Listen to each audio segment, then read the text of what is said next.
battle spirit, I'm just hitting combinations.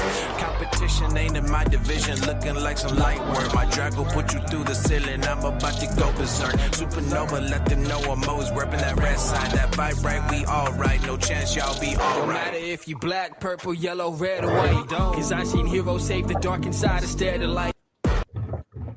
Hey, and we back. Look, I let the song play this whole time. I didn't touch it. I didn't make a move.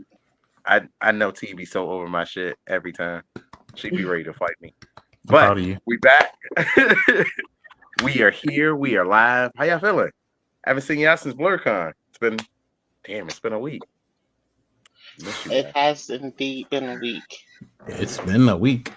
It's been a week? Yeah, no. Post-con blues is a real thing, man. No, I'm checking. I'm just checking. It has been a week. He needs to make sure. It was so short. It was. I missed it already. Yeah, right back. Right? Speaking of running it back, 2 birthday shout outs before we get started with introductions. One to my boy Terrence. Happy birthday, bro. I miss you. Seen you last week. It was real. And to Leah. Leah was our friend from GalaxyCon Columbus. We probably should get Leah on the show at some point. We should. We were hanging out with her and at some point. Yeah, like we were casually just chatting with her and we eating pizza. And she's like, "Yeah, I worked on Space Jam 2. I worked on Korra. I worked on and we're like, what? You worked on X-Men 97? And she's like, yeah. And it's like you can't just casually say something like that. Like, I didn't work on X-Men 97. You can't casually just drop that on us. So, happy birthday to our friends. Happy birthday. Happy birthday. Happy birthday. Happy birthday. Happy birthday, bitch.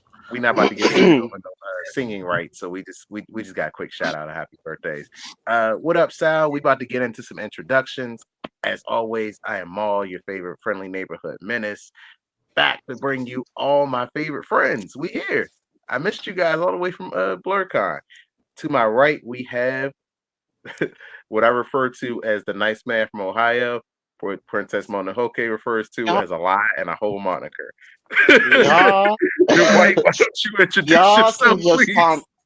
Y'all can just call me Dwight. I'm perfectly fine with that. Thank you very much. But no, it has been a week. It was exciting to actually get to see all y'all IRL for actually the first time for a lot of years. It was dope. I got to meet my friends in real life. I was super excited. My friends are real. They are. Internet They are. They are. I don't care. I now have proof. I have seen. That's so sad. Eyewitness testimony. What's good? Literally no life. It's crazy.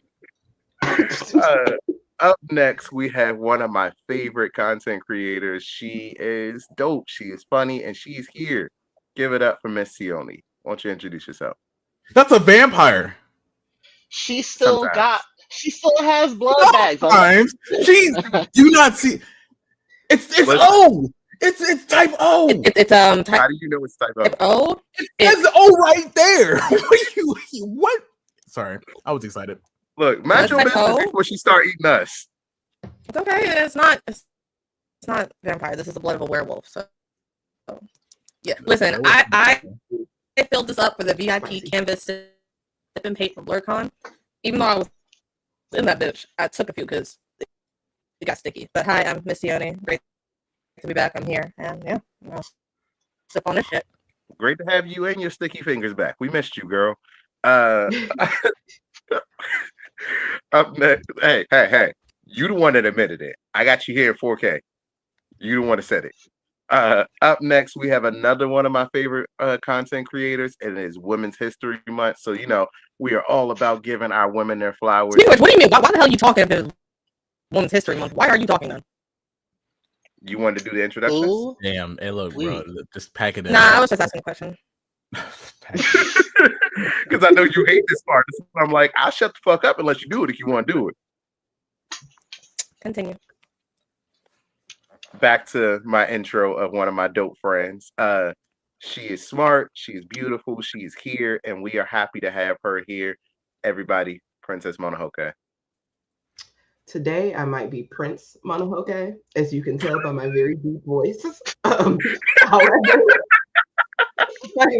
I'm very happy to be back in the trap house. How are you guys? It's you. I was not prepared for that. I just want you to know that. Well, my guy, I don't know what to say. Not my guy, sir. Sal, you have to get in line, my guy. Yeah.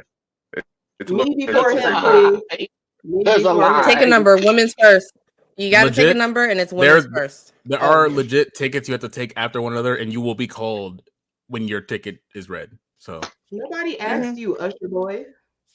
okay, fine. Y'all, go ahead. Women's Fine, go History ahead. Month, so that means shut the fuck up. All right, thanks, man. I'll wait my Yeah, turn. I'm protecting Oh, you yeah. out here. Wait till the end of the month goes. I'm going crazy.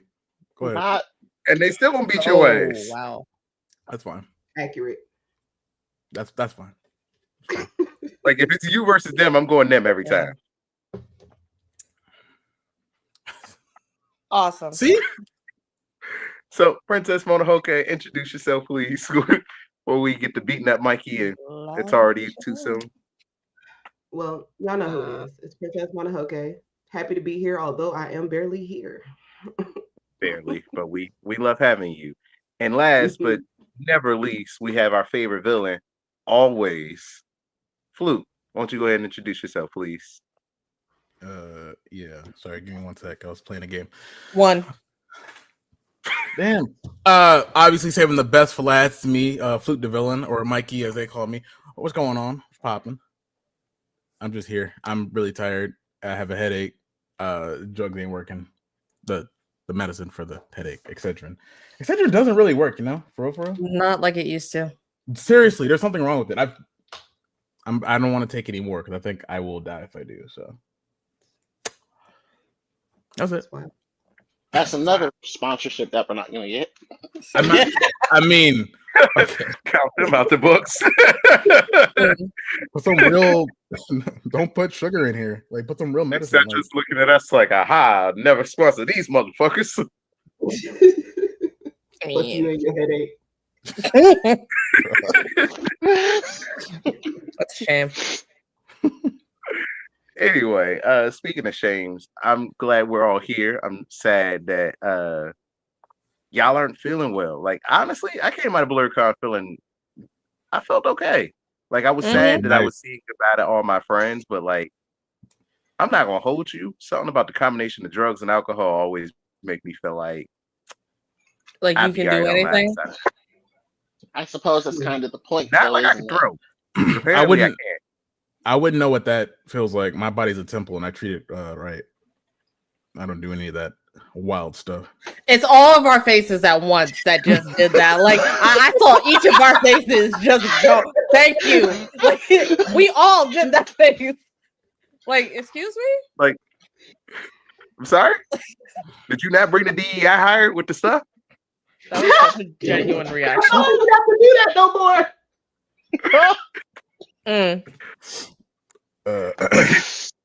What are we talking about here?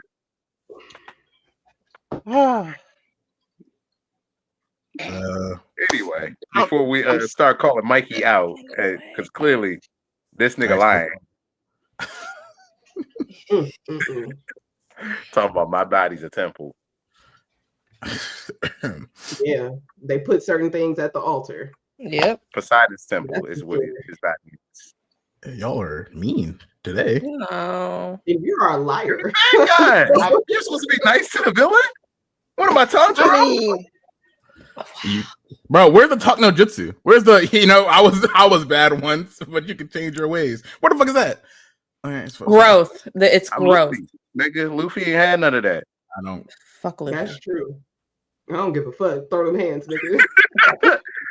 That is the energy. Life. I'm a slave owner too. Like I don't give a shit. You did something wrong. Let's fight. Like I too was he did not give a shit about Doflamingo's backstory. It was on site. Doesn't matter how much bad stuff happened. Doesn't matter what came of it. It was on site, my boy, and that was it.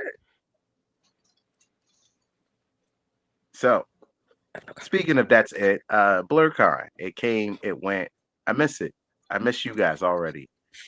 Thursday was a fucking mess for me, but I guess we're gonna start at the top.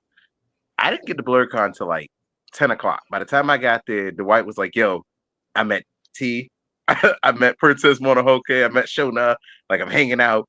All I need to do is see you and Mikey. And Mikey didn't show up till Friday. So I get there and I'm like, I yo, saw the party Dwight online. I saw him at the panel line. Oh, in line. I tackled Okay, you. yeah, no. Yeah. I tackled you. I'm so sorry. Do it again. No, because I literally bum rushed some people because he said my name. Someone said my name and then I saw his face and I'm like, I know that person, so I just bum rushed through people just to get to him. And then I want you tackled to know him the with a White hug. left that part of the story out. He never said that. All he said was, I met T. No, I push people. I'm not just gonna out, whatever violence incurred before, me and my Oh no, friend out in public. it was definitely worth the violence. It was necessary. Right. It was a non-issue. I met my friend today. Thank you. Exactly. I mean, that's so how'd you feel like meeting T? Was it everything you thought it'd be? Was it great? Like, would you like, oh shit, it's T, she's charging at me? Absolutely. That's a fair reaction. I was in line to get my panel. I was in line to get my badge, and then I jumped out of line. They were having issues anyway. It wouldn't matter. It was like, yes. Dog, so many issues. I never got my badge. Like, they just didn't have one for me. I missed the opening ceremony on Friday because I missed going up there Thursday, and they just didn't have a paper. I too missed the opening ceremony, but that was probably because of just the way Thursday was set up for me, because I still had to do all of my normal day-to-day stuff before I got on the plane. So I had been up since like shit. I think I was up since like 5 that Thursday morning. So by the time Friday rolled around, I don't think I left my room until like 11. It was almost noon for real. Yeah, so same time as open ceremony. I've been to Blerdcon I think this was probably like my 5th one. I've been going since 2019. I've only missed the one after COVID because I had a baby, it was fresh, COVID was still a thing. So I was like, we're gonna skip this one and come back. I've never seen opening ceremony. Like, that's the one thing I've always wanted to do. I have been to each one starting from when I started coming back in 2022, I believe. Realistically, you might be there for like the first 10, 15, 20 minutes. And then you realize, oh, dealer's hall is about to open. I'm going to get my ass up and go. Because it does last for a while, or you want to go see a panel. But it's good to see Hilton talk about what he hopes for the weekend to be, any tidbits that might have been left out. But they normally do some type of talk with somebody. I don't remember. Last year, I forgot his name, but he played the younger version of the dad in Black Panther in the first one. He came out. I stayed for that. He came out and he had a little talk. He sat down and talked. I stayed fully for that until he left the stage. And that was like a good hour. Damn. Yeah. The opening ceremony lasts for a while, but if you go for when Hilton talks and then he starts bringing on someone, it's like, all right, cool. What panel am I going to go do? What photo shoot do I need to go do? Where am I going to walk to? Venture? Am I going to go walk outside and take a 5-minute walk to the fucking Hilton? Sorry. Dog, through the march. Nah, look. That I did not like going to Hilton. I did not like walking over there, having to do that shit Thursday. And I got there Wednesday. And I'm like, you know what? Let me just see how the walk is going to be. It wasn't that bad Wednesday. Thursday and Friday, I didn't even do it Saturday. It sucked. before she throws out too many Hiltons, Hilton is also the name of the con chair, but the bullshit that we had to walk to from the Hyatt. Like, Sorry, what would y'all say Hilton that is? Hotel. 7, You know what 8 the minute crazy walk? part is though? It wasn't long. It was something like that. Yeah. The crazy part is though, everybody who I talked to about the weather, especially with the walk involved, everyone's like, "You weren't here last summer, man. So I would rather have this." Everyone was like, "I would rather have this," and I'm just like, I'm cold as hell, and I'm not a fan. Y'all would rather, and see, y'all are doing it too. So it could have been better without the wind. If it wasn't Right. wind, it would have been okay. Y'all would have been Always fine. fine. But when the wind comes in, it starts picking up, and we're right near the water. It's not a It fun was time. unbearable. But As like you can that, see, one of us sounds like a man now because of it. Mikey got his man voice. God damn. Come on, man. I'm about to go make some extra money on the side cosplaying a nigga. Wow. For real. She went from Princess Mononoke to Prince Mononoke. Who want that? Prince Mononoke. That's a stripper name for when she entered the Hoochie Daddy contest next year. I mean, Every time he mentioned the Hoochie Daddy contest, I get mad. Tell us why. Because that man showed his titties. We had already had a discussion. Hold on. Please, could you elaborate? Could you say who showed their titties? Could you elaborate? I wasn't there, so This I did nigga. nothing wrong. Why are you showing your titties? wait, hold on. You're pointing the wrong Mr. way. Marvin showed his titties. Not this guy, obviously, right? Gotta make My sure. titties remained in my shirt the entire weekend. Until next year. Until next year. In my Is that a defense, threat? right? It's not a threat, it's a promise. Oh my. Just do it. Oh wow. But continue with the Hoochie Daddy. Like, how was that? Because I didn't get a chance to go. It was fun. I wanted the ribbon, the ribbon that you see here, the Hoochie Daddy contest ribbon. Sorry, let me turn it to the Thank side. you. Breaking my damn neck. You know, I already started off with a press ribbon, the presenter. Then the UNAB ladies had the Nocturnal Nonsense one, so I knew I was getting one of those, and I was like, I want that my chain out. So like you didn't even collect any at all.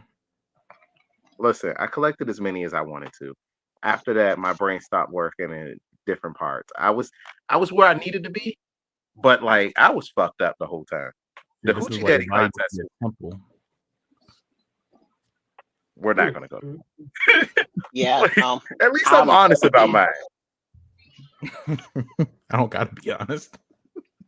You never are. That's why I you're villain. gotta figure out a way to show the people yo ass in this rap battle that we was there too, because that was right. You Oh, the just rap send it battle. to me. I'll put it up. Could you talk about your rap battle too? I wasn't there. I wasn't there for the Hoochie Daddy contest or the rap battle. I wanted to go, but I was busy. I had I was chaperoning kind of. There was so much craziness that happened in that just one part. So the Hoochie Daddy contest was one thing that happened Friday at like 4:00. There was a different panel I wanted to be at, but I didn't realize that they were going to have the sponsored panel at the same time as the Hoochie Daddy contest. So I was like, I want to go to the Blerd panel and learn about growing our brand, but then I signed up for this, and like I thought it was going to be funny. I had a lot of fun. The music was bumping. Taylor Senpai came in, so the music was hitting. It was hilarious. There was a lot of craziness that happened. So I'm gonna tell you my part before I get into all the craziness that happened. I go there and I'm expecting, you just go model, you show off your Hoochie Daddy. No, they told us you have to perform. So you got to come up with a performance. You got to dance. You got to do something. Now Princess Mononoke told me ahead of time, do not. She said, do not take your man titties out. She said, I do not want to see your nipples. I don't want to see your man titties. I don't want to see none of it. So mind you, I only had one goal if that were the case. I had to get them joints out. but she just so happened to be on the same row as Brittany. So it was like, oh, this is gonna be hilarious. And like my routine, they're like, yeah, do you have a song you want to pick? And I'm like, I didn't even know I would be dancing. So like I'm somewhere between, do I do something sensual? Do I do something? And I looked at Taylor, I looked at Chris, and I'm like, hit me with something. He played some Usher. I like some Usher. So, I started doing my routine, take my shirt off, and I could instantly see the regret in her face. Like, why am I sitting here? Why did I decide to at least humor myself and support him? That would be about the time that I saw Princess Mononoke come over to the panel that I was at with Miss T. Yeah, that's That's why you left and came over? I appreciate you. I love the support. Thank you so much. Thank you. You scared him away. That's fine. Crazy. Perfectly fine, because I was number 2. I did not realize I'd be going second. So like that's the other thing. Yeah, literally the last minute. Yeah. So I'm number 2, and she's like, all right, cool. The first one went okay, and then they calling up my boy. I can at least see what this dumb motherfucker gonna do. Look at that. He did something dumb. I'm out.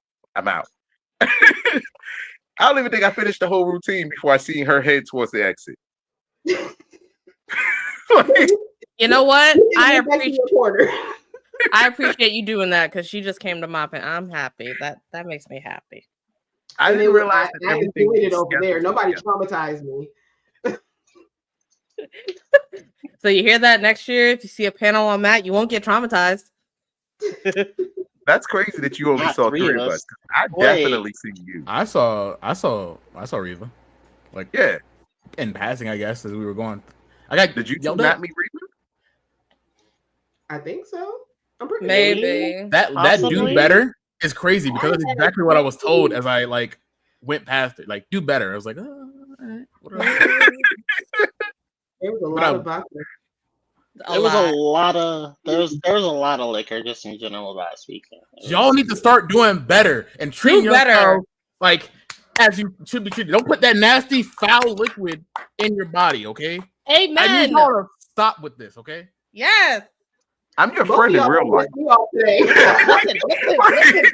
I don't even know which one of y'all are lying to who, like yourselves better, but I'm your friend in real life. I need y'all to know this. Listen, I only had 1 cup of alcohol that I finished in maybe an hour. Otherwise, I was high.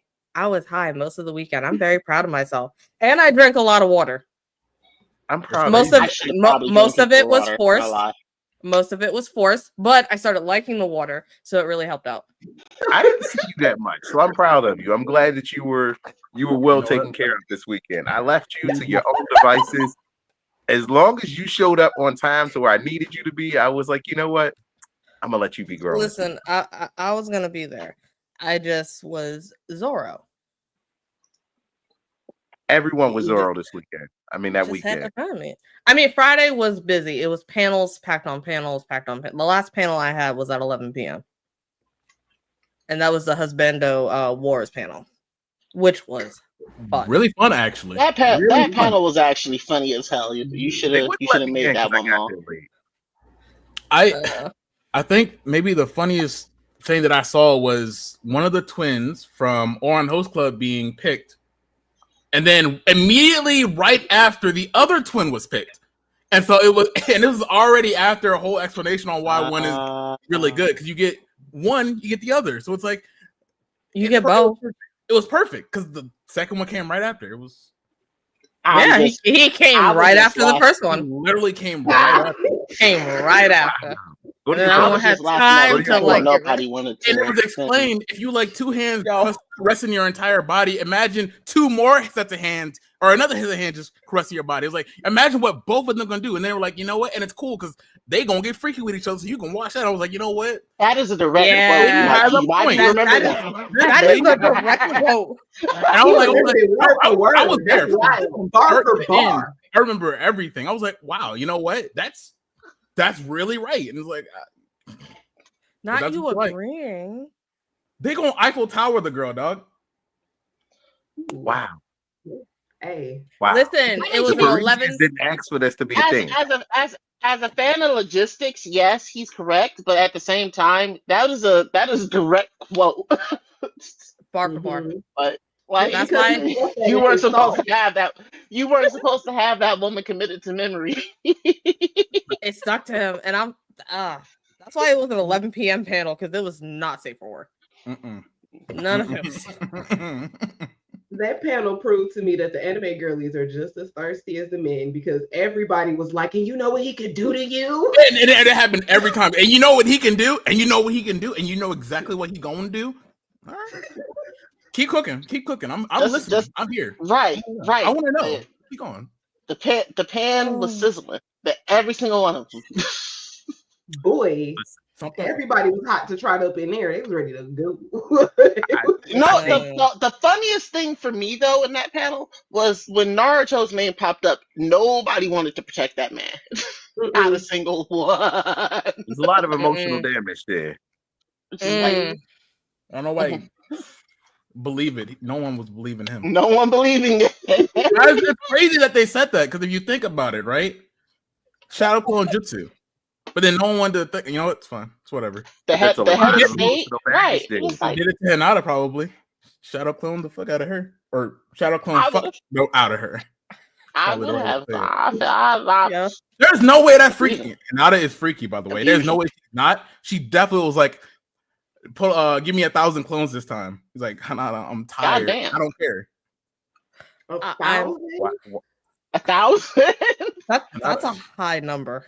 That's high. You know, No, don't. I'm not like- joking. It's definitely. I promise. Why is this your topic of thought? Like where? I'll be on the internet. I need somebody to watch me 24/7. Listen, he went to that panel and then he got on his phone and he just started typing. And then he started scrolling. 4 digits. I want you to know There's your a comma FBI in agent there. would just be very ashamed of you. Just like, why do I have this assignment? You know, he might not be ashamed. He might be intrigued because now he's getting to the good stuff. I'm not ashamed or intrigued. I've already been down this. As long as no one searches my history on my phone, I think I'm good. Or my PC, actually. Probably not. Probably. Let me delete this right now, actually. We're talking about it. Mm-hmm. Do that. Do that. All right. So we can go back. I'm clean. That now. I'm clean. Yeah. So, how did y'all feel about the Day Zero party? Like, I didn't That go. was so great, man. I'm glad I went. Asshole. I didn't go. I'm sorry. For me, I didn't want to walk that. I did not want to walk over to considering I wasn't staying at the Hilton. Oh wait, I didn't want to go over there. So the Day Zero party was at the Hilton. It wasn't Hilton. Yeah, It Yeah. wasn't the Hilton. This time we had to walk. So there were quality of life updates, right? It wasn't as hot this year. Mhm. It wasn't on the rooftop. We did get a free drink ticket with it, so it kind of made it like worthwhile, especially if you caught it like if you paid at the door. I heard it was $20, but if you paid beforehand, it was like $12 or $13. And Damn. So Which is why I'm surprised. And if you were VIP, you gotten for free. I was about to say, which is why I'm surprised you didn't go for free, for real. I didn't want to walk. I mean, Which is fair. What happened the last time I walked? Nah. We went. Actually, funny you said that, and I'm pretty sure no one. I'm very remembers mad that here you laughed that hard. because you have to understand. Please allow me to explain. funny. Allow me to let me. That set was up such for a this one. deep laugh. I got to set up for this one. All right, so I I was wasn't there to ready for a story. I wasn't there to witness it, and of course, I wish I did. But from what I remember and was told, on the way back from the main hotel to the hotel I was staying at last year, one of our very, very awesome, beautiful host here slipped and fell on her ass on the ground. And apparently, and it was like, I don't remember exactly what, I think it was like right before you get across the street, you trip. Yeah, I tripped on the curb. I didn't pick up my feet and I bruised. Oh, damn. Okay. So it was a bruise here, and then I scraped up the shit out of my knee. I think we washed the knee. I think you were fine afterwards, but it looked pretty gnarly for a second. It was bad. So that's why I didn't want to walk. And as Riva said, the space was small. Now, for the people who did go, Was it smaller than what it would have been at the rooftop? No, the rooftop was bigger. So like as a whole, it wasn't as like big as the rooftop is because the rooftop can hold a bunch of people and then you feel like you got a space to walk around and some more stuff. But it was Mhm. essentially the same party. Like he was a better DJ this time. I'll give him that. He was talking a lot on the mic, but he was the better DJ out of the 3 years because I've gone every year. The first 2 years first year I was hanging out with you. The second year I was there with Brittany, and the third year was this year, and I don't think I'm going back next year. Like it just wasn't as great to me. He means the party, not the con. The party, The, not the the day concert. zero party? Yeah. It wasn't Brittany. It was me. Yeah, I Well, don't have a frame so of me, you, reference and T were to. hanging out in year one, but year two, Brittany came. I don't think you came year two because that's when we met No. Roxy. You got it a little bit backwards there, Ooh, Mike. hold up. Take You it got back. you got a little bit backwards. Mhm. I don't remember meeting him at first. Remember? Yes, but we were all there. Mikey was my ride, so he was. I don't at the remember party. him at the. I remember you being hot and sweaty. Oh, okay, then yes, that was it. Sorry, you're right. But that's the only thing I remember because I hate sweat. Sweat is such a turn off for me. I don't do that crap. So that's a memorable moment because you would just all sweat. You all don't wet. understand. That boy You was said soft. about tequila. I told you, tequila is wet. the devil. That You were boy dripping. was- It was hot. You It know, was to be so to be fair, he flooded like half of my car. It was just like straight up just driving in the sweat, bro. It was not good. It was wet. Ew. He was wet. I'm He's the type of exaggerating. wet you want on but prom night wet. Like it was bad. Oh my. I don't remember if we got your shirt or not. That's the only thing I don't remember. I remember No. I was speeding. I And had got a too shirt and I lost that shirt, and then I got another shirt. Remember, because we won it in the panel, and then I lost that shirt too, and then I lost my phone that night. Mm-hmm. And we got 2 tickets. Yeah. High five. But we had a great time. Oh, that was such a great time. Yeah, 2 driving tickets. I was speeding. Yeah. I was fucked up. first and foremost, I was trying to make it back. My phone was dying, and I was like, man, I got to get this guy back to his wife. Dog. Gotta do better. This was our You know what? He got him there.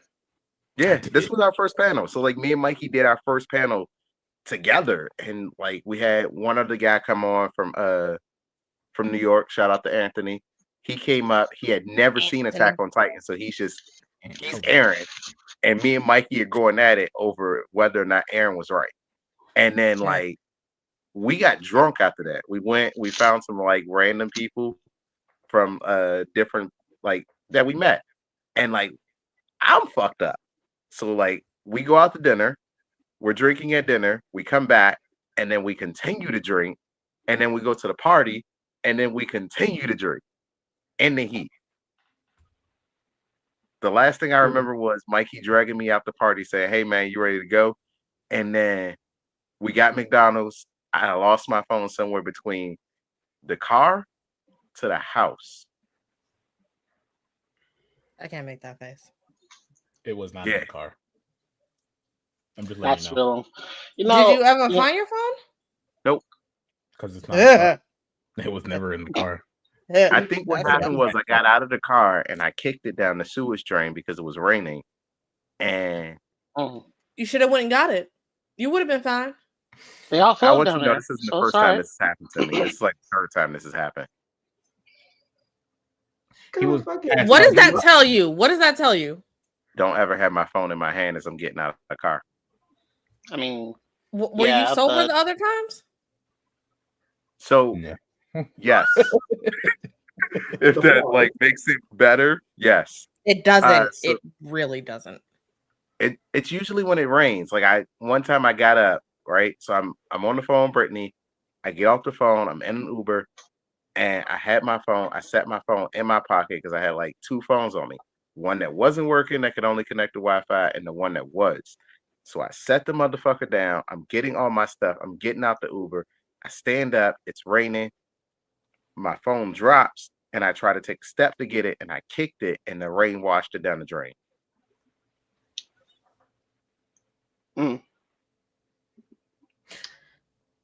That's a damn shame. Everybody's speechless. I just want you to know. Yeah, I mean, there's not really anything you can say to that. I mean, that's just kind of one of those times where when you lose a phone, you just kind of have to, you have to actively stand there and realize you got to hold this L because there's no getting it back.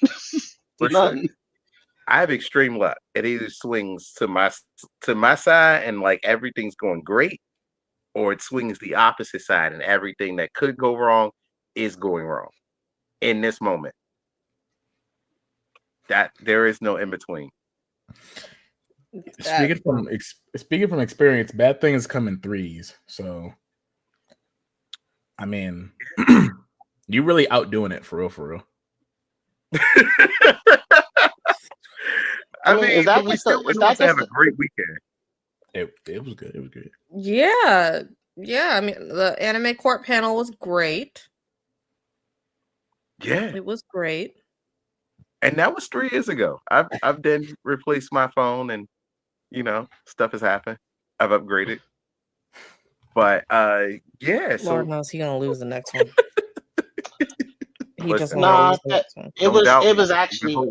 was actually my turn this year. I lost my phone for about an hour and a half. I was with you. No. They called me out after that because then they're like, "Where's Mikey? The white can't find his phone," and I'm like, "Fuck." Oh, first off, and I'll let you know, I was with a not sober Dwight, me being sober, being in charge, help him look for his phone. Sober? So anyway, we were, we went up the elevator. No, I will own the fact that I realized that I had a bottle of tequila that I couldn't take on the flight, and I had to finish it that night because my flight was in the morning. I own that. You did not have to do that. You could have donated that to the Jersey Foundation. It wasn't that big of a bottle. And when I saw you, that night, you were getting pulled away in a different direction, so I couldn't exactly share. You knew we were meeting up at 9. We all had one set time. Wait, and I met y'all, and I left. But see, that's the thing, though. I had an idea about where I left my phone. It was where we met at 9, and had people's lives not been complicated, getting my phone back probably wouldn't have been as difficult. Listen, I took way more shots than y'all did even before you showed up, and then I was still good. As was I. You were the one who was thinking I was.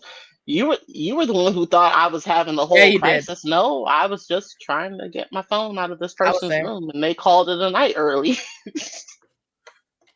So listen, in her defense, I guess that circles back to she don't even got to defend herself. I know the circumstances.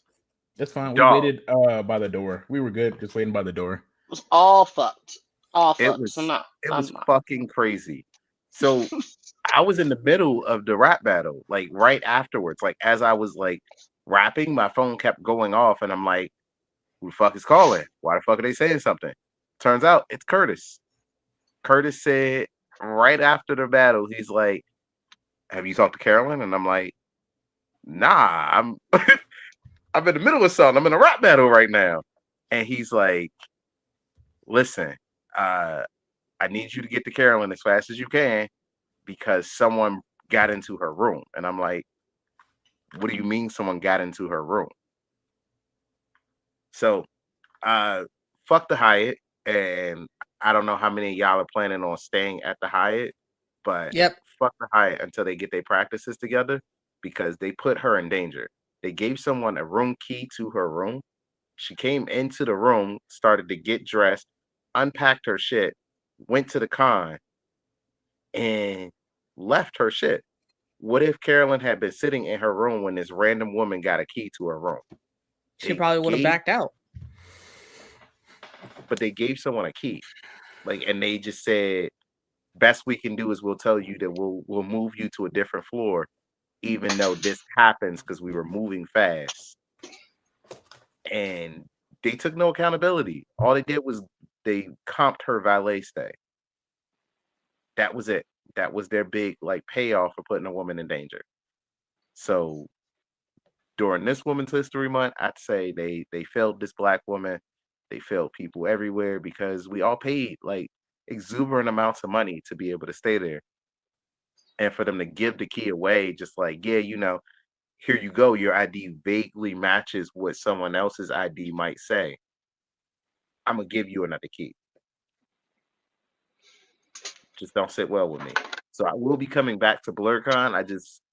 I won't be staying at the Hyatt. I don't know how. I'm not staying at the Hilton either, because goddamn, that walk, dog. That walk took everything out of me. Honestly, I think that was mostly the winter. I think that was mostly the winter. Where else you gonna stay? On the fucking street? What are you doing? That is not a good 4 days, man. Oh, I stayed at the courtyard. It was great. The courtyard. The courtyard had had a couch. I had a table. I had a king size bed. I had a desk. There was a microwave on every floor. That was great. Like I stayed the Holiday Inn 1 year. The elevators were kind of crappy, but otherwise that was also great. I'm just saying that there are other options of staying from the Hyatt because they made her feel as though one of our long-term viewers, C Murder, feel like she's unsafe and she can't come back to Blerdcon because of that. Like, hopefully we did inspire her to get a different hotel and just stay at a different hotel with friends. But yeah, I feel as though if you fuck up, take some accountability. Say, yo, like we fucked up and we're sorry. We need you to keep coming back and we need you to say to people, hey, we good. Especially if you the host hotel. Like when you're the host, you got like a real responsibility to make sure like shit's working or shit's right. But not everybody feels that way. I mean, no, honestly, they couldn't give two fucks. I mean, I'm more worried about next year. You got niggas coming because they see Geek Nick. And the Hyatt could just say, you know what? There was too much stuff going on. We're just going to shut it down. And now you can't have the Blerdcon here anymore. Yeah, that's one thing that we do want to avoid. Contract don't mean jack shit. You can rip up a contract. I'm sure there's a way for them to breach the contract built in there as a venue. Mm-hmm. They've got to protect themselves somehow, one way or the other. Same with Blerdcon. I'm very, very positive that there's a way for them to both break this contract if they need to. But I mean, hey, Blerdcon was fun overall. The panel that I had, the few that I had, was great. I loved the turnout. There was a lot of funny moments. The anime court was definitely fun Friday night. If you weren't there, you should have been.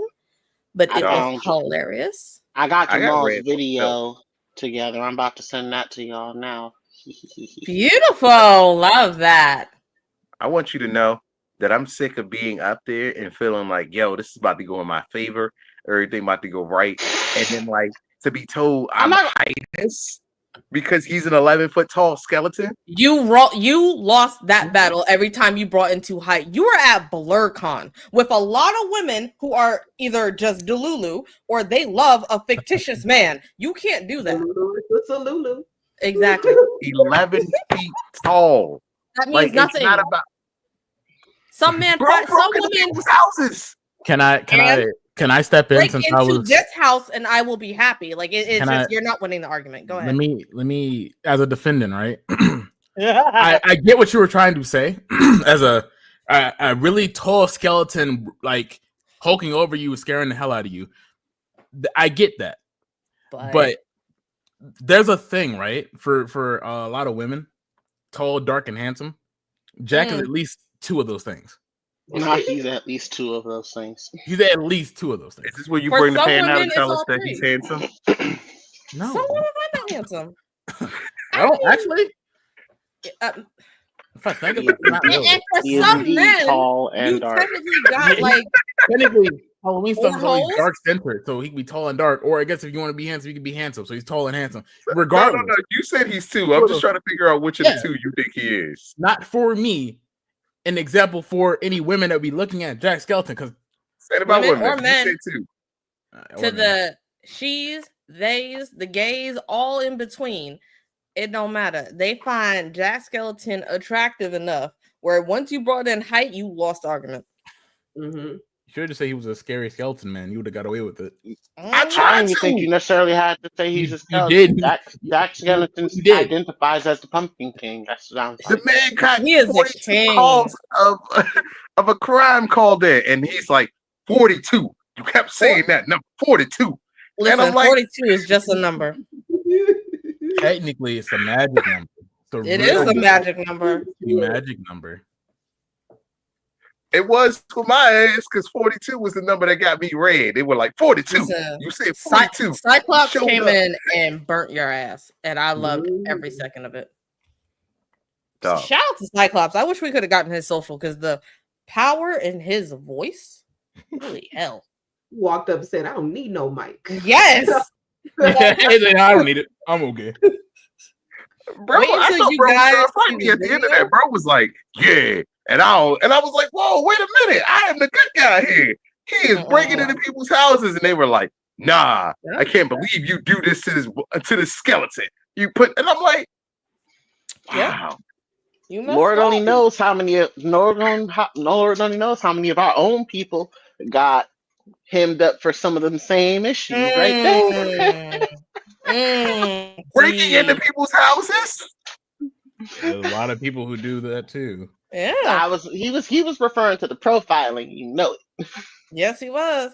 And I mean, next time, maybe we need longer than an hour for that panel because you got ate the fuck up. That's Yo. true. And there was still Even more no people that crime. wanted to say shit to me. Like, and it wasn't even like, yo, I'm not gonna say this to your face. Nah, they brought it right up and they looked me dead ass in my eyes. It was like Dead in your eyes. It was fantastic. you are wrong. And I was like, In the case of love, he looked from your feet to your head and back. Yes. Ooh, that one guy, he literally looked you up and down and just said, Not so love. He walked up with the notes on his phone ready to read your motherfucking Yes. talking about I watched the movie on YouTube. I'm like, my boy, I love Watching that. it during he was working. He- Yeah, I was watching it He during said, I'm our gonna whole come thing. prepared. I love that though. That's a true fan. That is someone that wants to come with information, that needs the background, the details. I personally loved it. listen, I didn't realize I was showing up to a room full of Kendrick Lamars because everybody was my biggest hater. Like, I Listen, mean, on my neck, I still had footprints after that panel was left over. if the you shoe still got fits, the same Crocs though, too, don't you? I am a fan. Like, uh-huh. I need you to understand. Before this, I bought these thinking, "Oh, I'm gonna give me some fly Crocs." My brother came over. He's like, "Yo, let me get your old Crocs," and I'm like, "You want my old Crocs, the ones that are worn down? All right, take them." I almost told that motherfucker I need those back. I want to trade you back after the way they read me, and I don't want these anymore. I don't want to wear these on my feet all summer. Like, And you also know where you messed damn. up? You came in dressed as Santa Claus. I was Art That- the Clown. You listen. Yeah, but you was also in there with no mask. Exactly. And I saw another Art the Clown. Another Art the Clown did makeup. Just saying, you came in You dressed gotta make and better choices all the way around. do better. Listen, In the words of Reba, Yeah. do better. if I would have walked up to you in whiteface, what would you have said to me? I wouldn't. I- either. I think sometimes you used to gotta wear- play games. I used to wear whiteface. Oh yeah, that's a different story. That's a whole church error of me. That's the Christian side y'all don't know about. I was about to say, yo, this is a conversation we could have had. Praise the offline. Lord. Yeah. No, it's not bad. No, Yeah, I mean, I listen. If you I'm used to just- mind, you used to mind. Yes, I did, and I miss it. Oh, I'm gonna church be girl. honest. See. Oh yeah, because I felt no pain during that whole thing. Now every time I go up the steps, my knees crack. Which is another reason why I didn't want to walk to the Hilton. It was too much bend in the knees. Dog. Speaking Listen, of bending, No, Oh, go no, ahead. no. Oh, whoa, Oh whoa, no. whoa. Where Where are are you you going going with with that? Where are you going with this? That was a hell of a segue. I'm curious now. Yes, go ahead. Who did you bend the knee to? Oh, Bro, I was joking. Please, it was. well, I could show you who I bent the knee to, but I was going to say, speaking of bending the knees, I met a friend named Destiny, and Destiny is one of my new favorite artists. She made me my custom art on the wall. You can't see the whole thing, but it does say Blerd Trap House. I'm gonna get a picture of it. It's on my Instagram. That right there, that's my custom art. So if you've been seeing it behind me the whole time, Brittany's ridiculous. She had to get her birthmark put in. So yes. Okay, side note, was that person selling like portraits? Like really big portraits? I saw that at Blerdcon. It was this one, I think I saw it a Sunday when they had so many different portraits of that, not of Trap House, of the ass, the thighs, and the hand. No, so I think she was taking pictures. I think what you seen was her either like doing drop off or taking pictures. But gotcha. She does do like custom joints. Mine's is a custom. It does say Blerd Trap House at the top with like some of my favorite animes and everything under it. But nah, she was really cool. Like, so that's how I started off my Saturday. When we did the shrooms, we then went to her room to go drink mimosas and whatnot. And they were really cool. They gave us of course I don't have it now, but she had like little butt like stickers and everything. And I was like, oh, this is dope. Oh, that's cute. Yeah, we'll totally set it up and bring her on. That's why I was segueing to Destiny and the art, because Women's History Month, we showcasing women, and like I love dope artists, men, women, whatever. And if you have dope art, if you have something, we might partake. We might have you on the show to come talk about what you do and like how you do what you do. The rap battle was dope. Getting paintings was dope. I ran into a lot of people at Blerdcon, just like old friends. I made new friends. You got us put out the hotel room. Remember that part? I got us put out. Yes. Yeah, actually, Is this a live conversation or an after live conversation? It is a live conversation because we're gonna continue tomorrow. Okay. So go ahead. No, Jamal got into it with our guest co-host tomorrow. We're gonna be doing some anime court because they already had a loud ass argument in the hotel room on the day zero when people that aren't necessarily affiliated with Blerdcon are still in the hotel with us. So we're getting noise complaints and all types of other shit because these two want to have an argument on whether or not Aaron was right or wrong. You were messing with those veterans? How dare you? First of all, fuck them. I too am a veteran. Oh, wow. No, I don't agree with that. I met very nice veterans at the hotel Wednesday night, and they bought me drinks. Grateful. Is that okay? Shout out to them, but damn, you show really me I'll buy you a drink too. Yes. So listen, but I don't mean any disrespect to any vets. Shout out to the vets. I too am a vet, so I don't feel like I can say fuck all the vets, but like the people whoever specifically had a noise complaint against us. There you go. You're finding it. They are on my list of people that I would like to have a conversation with. However, it's literally your fault, though. Oh, was it my fault? It was your fault. I wasn't arguing with myself. You mad because the Jaegerists united, and yet again you were outnumbered because you're always fighting fights that you can't fight. That's your problem. You got us put out. Being the loudest the argument. To be fair, at that particular moment, I'm sure the person whose room it actually was ready for us to get the hell out anyway. Probably. Yeah, no, Ray was definitely ready for us to go. What time were you guys talking? Oh, we got kicked out. It was like 2, 3 a.m. or something. Oh yeah, y'all gotta get out. It was like 2:33 in the morning. It was late as fuck. Well, make sure you bring all of that fire and fury tomorrow. I got it. You're gonna need it. You're gonna need every single bit of it. Oh, you better drink Rip It. Come with your energy and some notes, because she about to tear you a new one, and I can't wait. They used to give us tomorrow. Free. I am ready. I am armed. I am packed. Tomorrow on Anime Court, we will be doing the long-awaited trial of Aaron. So if you are a longtime viewer, you would know Michelle. If you do not know Michelle, let me give you a little backstory on Michelle. Gonna learn So today. I kind of said a little bit of this by saying, "Hey, me and Mikey did this." So what me and Mikey actually did was our first panel together was we put Aaron on trial.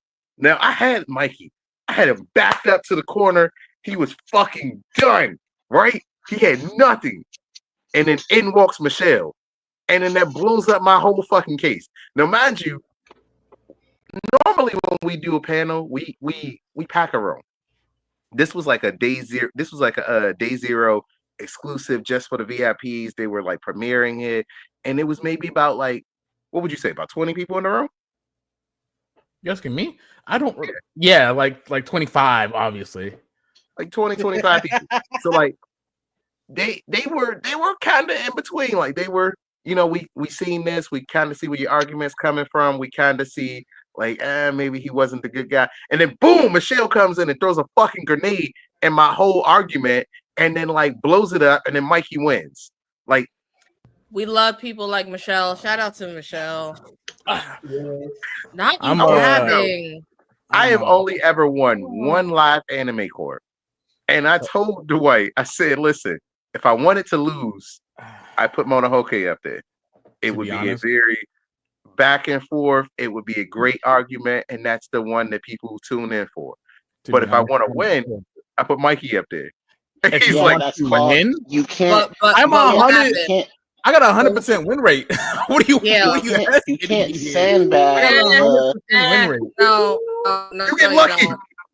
Why are you saying you tried to defend that man? You definitely Gambino. defend You lost. Yeah, We're Gambino. never gonna let you forget. That's not real. Unless it's in the crowd. Unless it's to the whole crowd.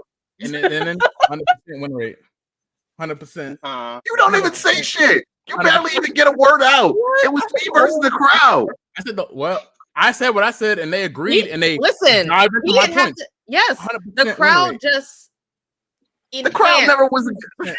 The crowd was ready to put my ass the whole time. 100%. I should just change my name to now, Fluke 100%. Let me do that. I have a question for I have a question for Maul the Menace and Princess Monohoke. How was your panel on Saturday? I'm so sorry I wasn't able to get to see it, but how was the panel? Good. We did do a panel on Saturday, didn't we? Yes, we did. We woke up early. Yes, we were there. Okay. We had tea and shit. We were chilling. It was good. I did. I enjoyed it. We had some educators show up who offered their perspective and the tools that they. Well, first, let's talk about the panel. It was Your Next panel. So we discussed the next generation of nerds and raising children in the fandom, etc. And we had some educators show up who offered some perspective, the way that they try to reach out to their students using anime. There was one teacher who said that he uses like silhouettes of anime characters and just quotes, because the kids understand it, but the adults kind of ignore it. And I thought that was a fantastic idea. So I really enjoyed hearing that. And they had a dialogue with one another that I thought was great. I assume that they walked away with some things. I enjoyed it. I thought it was great. Definitely way too fucking early, but it was amazing. Super early.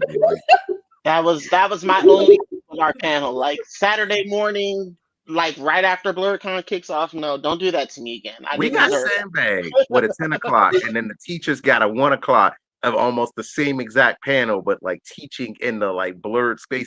And I was like, if these motherfuckers showed up and stole our shit. It is what it is. But I do love the takeaway of using silhouettes in the quotes from that anime character. I love that. That's really good to be using, especially with next generation aging up. You know, some of them suck. Some of them, but I mean, that's true. We're running out of historical figures to use. We got to go to anime. Yes. Which is a shame. That's a shame, but it's awesome. It is, but at the same time, thanks for tuning in. Hey, what's good? What's going on? I mean, it's great though that we don't have to have that same stigma that a lot of us had growing up, that our kids don't have to have, but they can kind of lean into the blurred space and it be easily accepted versus it being a situation where nah, you weird for liking this particular show. But Mhm. I mean, so no, you still don't get called weird if you're doing a Naruto run no, no, and no, no, you no, no, no, decide to no, no. do I'm stuff. No, talking. no, I'm talking. No one said that. We're talking about no. We're nobody said that. Like, don't set yourself up and don't set your kids up with a Naruto run and then No, tell no, them no. this is what we did back in our day This is and this what is we gonna make did it then. cool. No. I mean, Nah. I don't know. My baby be doing jutsu, and if anybody say nothing, say something. Just know his mama fight, and I keep a blicky. You better leave my baby the fuck alone. oh, I can't really complain because I call my son Striker. Like he's a midfielder and he still be out there and I'd be like, get him Striker. And he's like, me, I'm a striker. I'm know gonna that- do I it. know- I'm playing with a monster. that's crazy. I The love kid it. has Though. excellent taste in characters from Blue Lock. Just putting that out there. Yeah, he's a Bachira fan. He watched that first episode and was like, "Yo, I instantly connect. This is me. I'm playing. I This love is who that I for am." him. I Yeah, love and like people who love sports anime because I can't fucking do it. Me, So- They're not. he is the only They're one not that. all. They're not. They're not all super weird and I've one tried it. note. I've tried all They're- of them. I tried Blue Lock because I liked the guy. I couldn't do it. I like Blue Lock.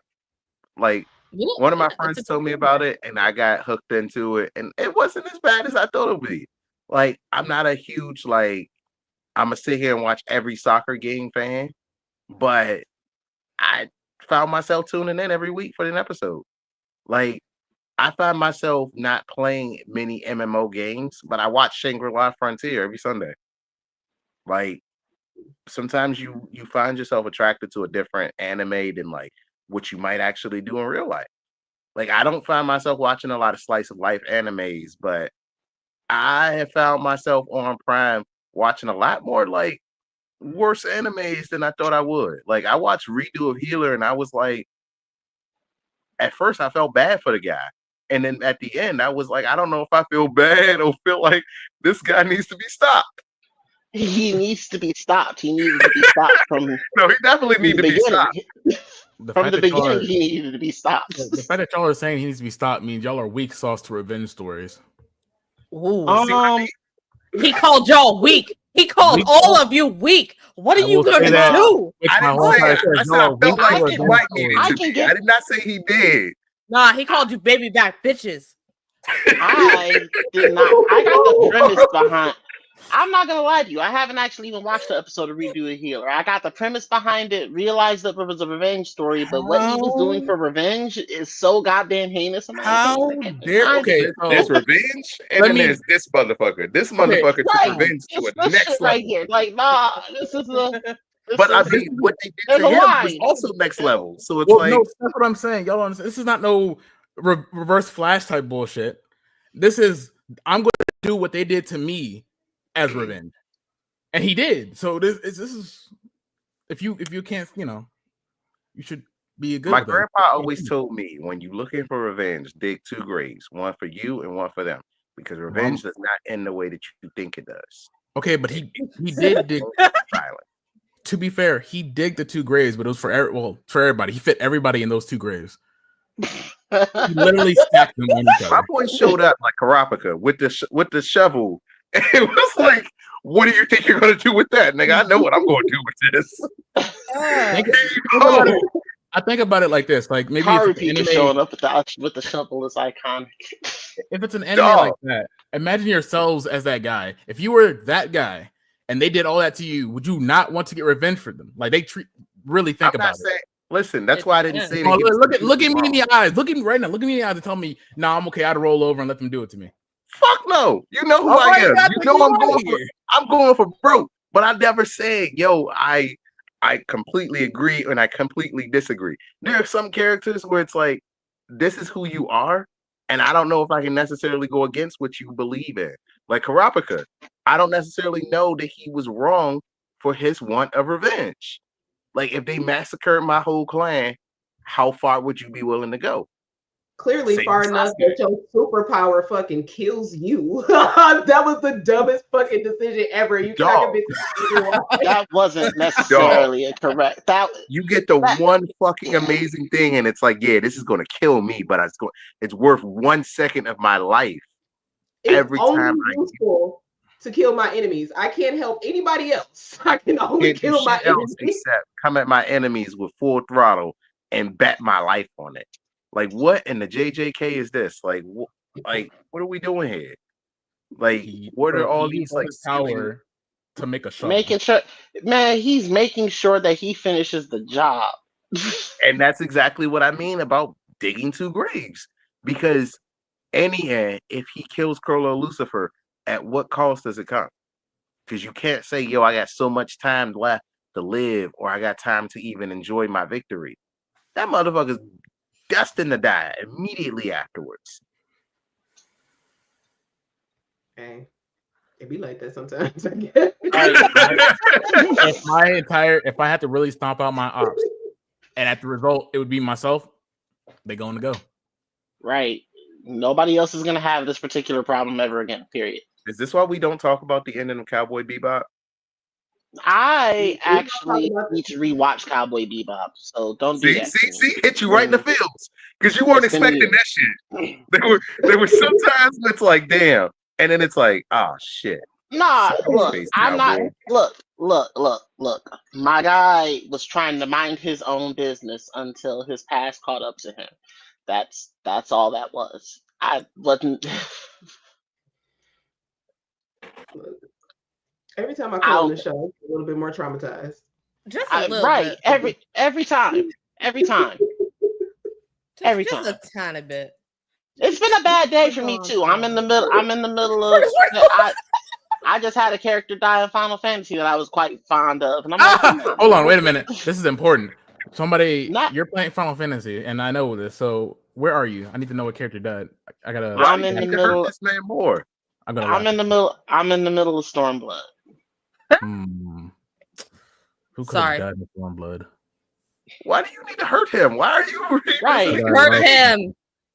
Right. I told you it was a bad day, and now I gotta relive this and Spike at the same time. Fuck you, Mikey. While we're traumatizing you and going down your pain and trauma route, you're good. Have you finished Assassination Classroom? No, but I already know the. I know the ending. I know the ending to that already, and I'm taking my time with it. Thank you very much. Did you see how she lit up? Did you see her face light up? I have something to say about it. I'm gonna wait though. I have something to say about it. Say it now. So I feel like this may not be the segue, but I feel like we need to do a special tentacle episode. I'm so with it. Yes, let's do it. You knew she was going there. After that costume idea, you knew that this is where this was going. Don't you want to be a tentacle? No, I don't want to be a tentacle. We're gonna end up being a tentacle. What? That's fine. That's why you won't be the tentacle that gets cut off. That's fine. I can live without you. See, I knew I was gonna be the tentacle in the ass. That's why I said no. Like, I would never do that to you. You would definitely be like, I need someone in the back. I need something back there. Where is the tentacle that's going in the behind? No, the part about this that's really kind of burning me right now is the fact that J2K had this fucking idea and he's not even here to stand up for this shit. If someone's gonna be in the back, it's gonna be Princess Mononoke. So technically, Jay and I came up with this idea on the phone together. So I have all the information that you need because we were on the phone talking when this idea came. Y'all had a conversation about this. It was like, yo, you know what would be great? Tentacles. We could all be some tentacles. I told him that I wanted to do an After Dark panel, and I wanted it to have something to do with tentacles. And the tentacles theme has kept up. Okay, what unites us all? Tentacles. We love tentacles. How do tentacles unite us all? I mean, you'll find out about it because we've all seen enough hentai to know where that's going. I can tell you exactly which ones. I can tell you exactly which ones for real. No. You gonna tell me? Wow. We're being pure here. How did we go from Koro Sensei to tentacle porn? It's really not that hard to figure out because there's so much of him. First off, Koro Sensei is always about them tentacles. First and foremost, before the moon getting blown up, he all about them tentacles. Mm-hmm. Did you not see that one scene in that locked room and the noise that came out? I mean, I'm just saying, it's the tentacles. Oh, you wanted it to be wholesome tentacle talk. Oh, right. There's no such thing as that. There is. Absolutely. Give me a minute. I'll find it. Yeah, all right. Assassination Classroom is the standard. So we can't use that one. That is the only wholesome tentacle talk. Tentacruel, the Pokemon. Yes. That's why I'll never forgive the Japanese. Well, have y'all ever faced a Tentacruel in battle? Those things, there's nothing respectful about those things. Nothing respectful at all. It's poisonous. I mean, if you play Pokemon, you've definitely faced a Tentacool or Tentacruel at some point. You can't avoid it. Yes, they are the worst to fight. They don't die. They poison everything. They don't die. Who is a psychic or an electric type on your team consistently as you're going through the seed? And it's slowly and constricted. Hey. There's nothing wholesome. There's nothing wholesome about Tentacool. I refuse to let you put him in this conversation. There's a lot of wholesome things. I was giving you a wholesome brand, which was Pokemon. You know, Like I feel like you know what? Never mind. I saw Mikey's head peek up at that one, and that's the first time he's lifted his head. So because Pokemon is not going hand to hand. We already figured out that game. We already figured out that Game Freak is on that different shit last year, and now they've just started to lean into the shit. So no. I mean, they released a mega Gardevoir, like a life-size Gardevoir. Like, I want it. I can't take Game Freak and shit like it's not just Gardevoir. I mean, and the Lucario. I'm sorry, I forgot about my friend in Virginia who is. Did you know that Virginia is like on the list of the top furry places? Yes. I'm today years old when I found this out. Yeah, I learned about this from work. What the fuck? What? You're lying to me. One of the top teams in Virginia and one of the top looked up porn searches is furries. I'll be right back. I'll be right back. Look it up. Yeah, like he's going to confirm. If you're gonna do it, share it. And speaking of furries, I gotta say, I give it up to the furries at Blerdcon that was out there at night. They were warm as hell and they were happy to be there. Oh yeah, no, they won. They fucking won. They were happy to be there. I saw them outside and they were warm. They were warm because I know that they felt nothing in that wind. Nothing. They won. Because I wore the wig and the mask in that wind and was like, yeah. But that Thursday, I gave up my jacket to Brittany and was like, what the fuck is happening? Why am I being a gentleman right now? And everybody's like, oh, you're such a gentleman. And I'm like, man, fuck this shit. She should have wore a jacket. I'm actually surprised there's not that many. Like, I'm not hearing as many people getting sick from that weekend because it was brisk. But I mean, I want if you were at that, other ladies who had their coochies out like I did, so that they could tell me whether or not they got sick. Listen, I don't feel like a prince anymore, so I think I'm getting better, y'all. Yay! You just needed some vocal warm-ups. That's what this was. Right. Speaking of vocal warm-ups, who was at the after party Saturday when Janelle Monáe, first off, was in the crowd dancing? She was on the floor, and then she got on stage. Not and me. Okay, yeah, no. Nah, that might have been probably when I lost my phone. Okay, wait a minute. Nah. She was in the crowd dancing, and Hilton made a comment on this at the closing ceremony. Respectful as hell. No one was trying to get to her. No one was trying to grab on her. She was dancing in a circle and she was happy. And then she got on stage and started singing her songs. So we got a free little mini concert Saturday night.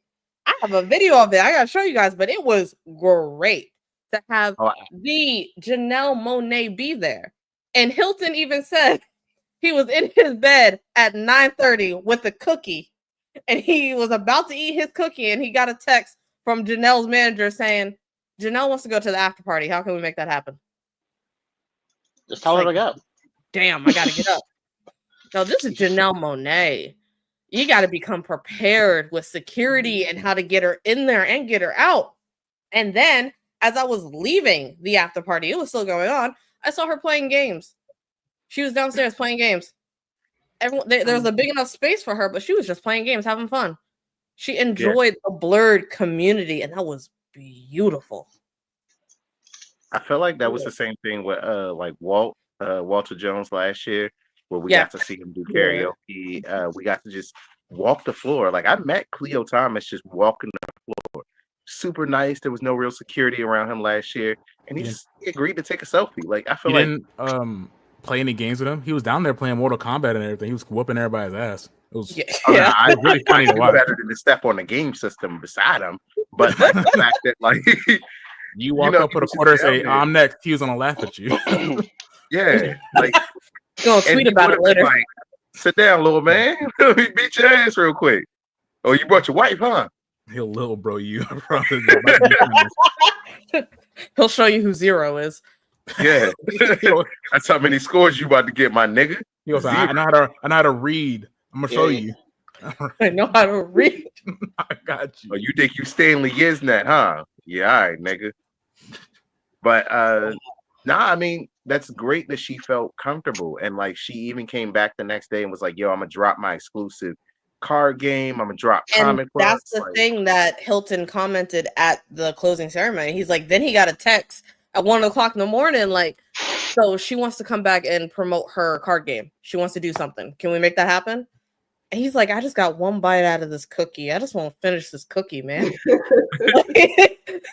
just wanted that picture where he put up with the cookie in his feet. What kind of cookie was it, I wonder?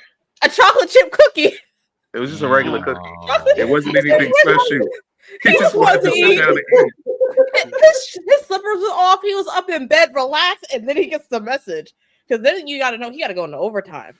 But he said he felt like he don't have any kids, but he felt like a proud parent because of how we acted as a community, as a people going to Blerdcon with her, as someone that's her status. We acted right, and he was very proud.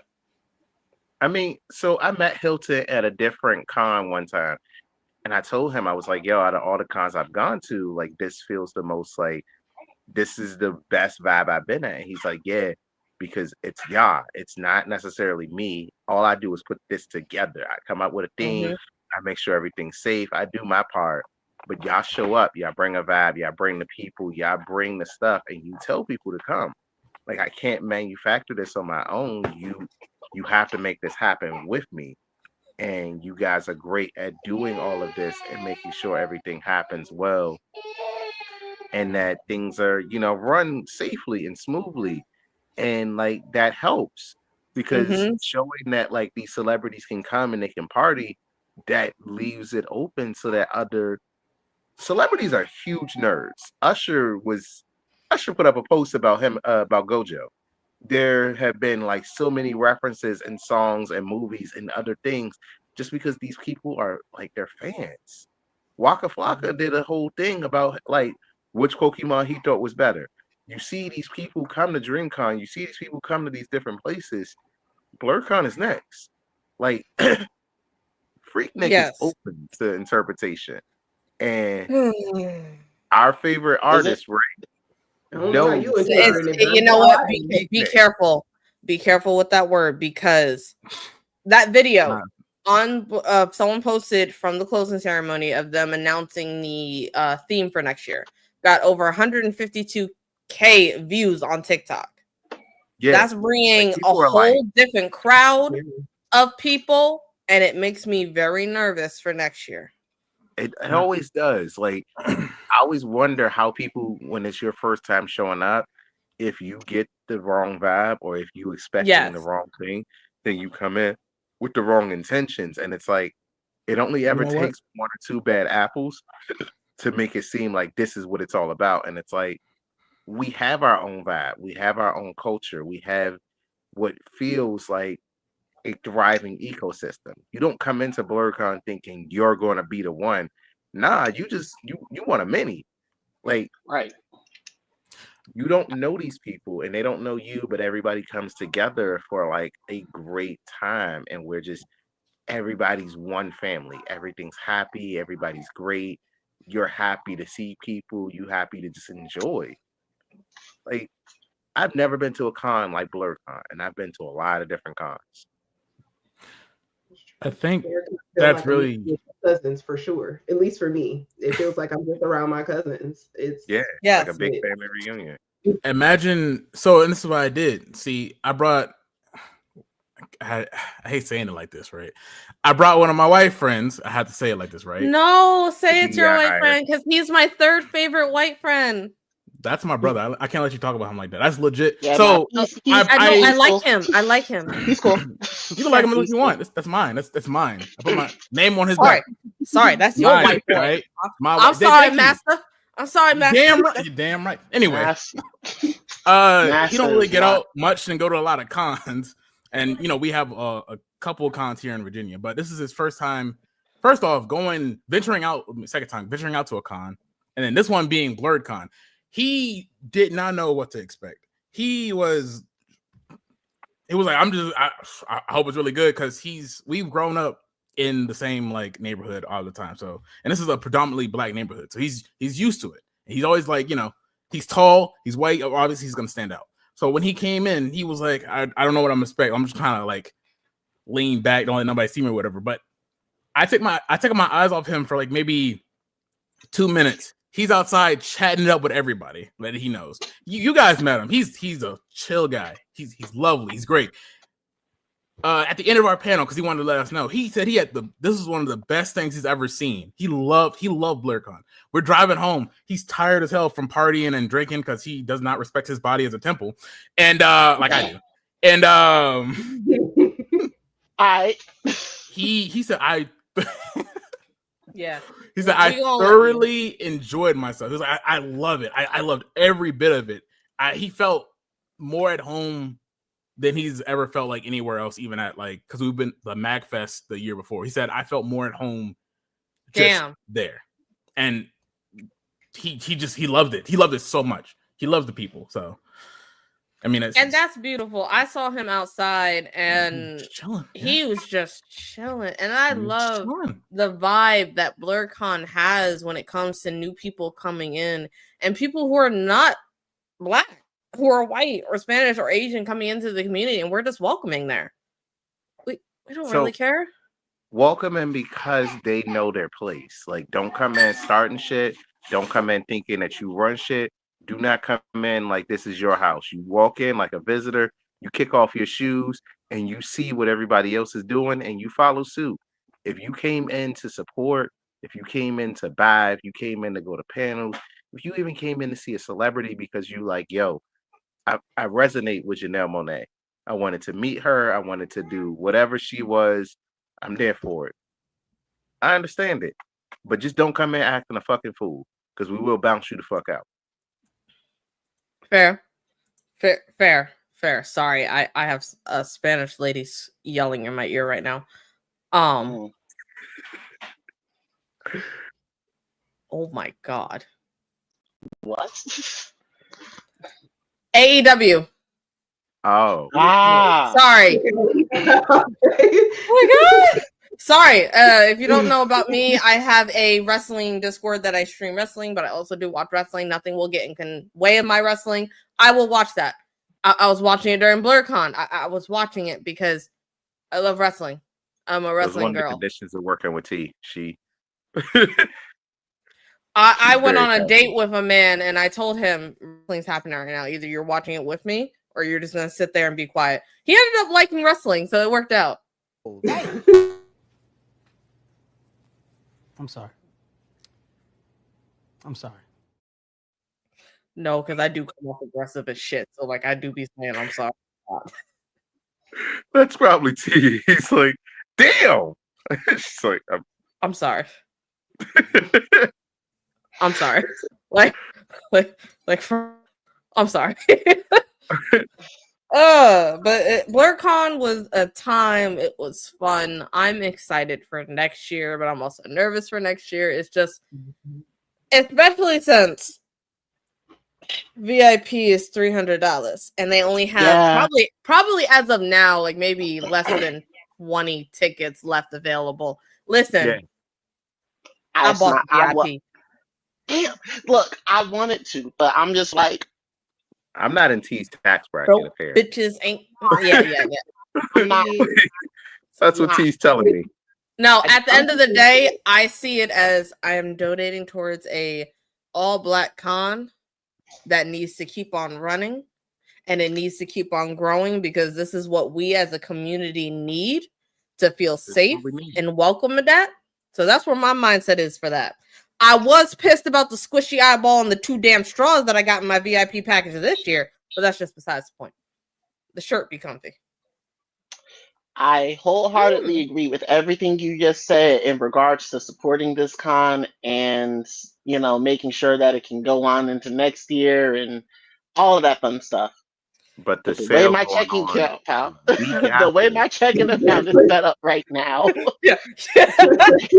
Listen, I bought it knowing I have bills. I just decided I'm good for right now. My mental space is good, so I can still do it. It's gonna hit me at the end of the month. Don't worry. Exactly. It is. Yes, it is. It is expensive as hell. But the crazy part is, though, when they were going over the stuff that comes all with it, yeah, I get it. But at the same time, I literally just got done. I just got done with this con. You couldn't announce these VIP tickets next month, my guy. Give us at least 2 weeks. Well, here's the thing. They normally announce it.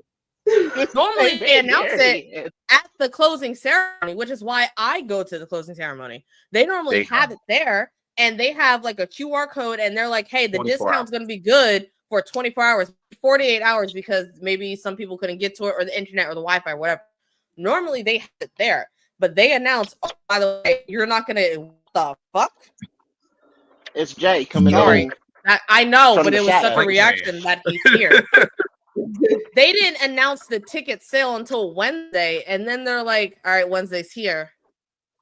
What's going on?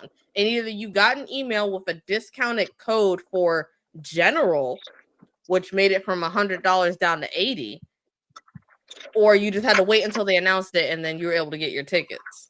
Not that I was going to buy it. I also didn't get the discount code. Like, I purchased the ticket. And that's what's weird. Like, you said to check your inbox, your spam, your junk. I didn't find it.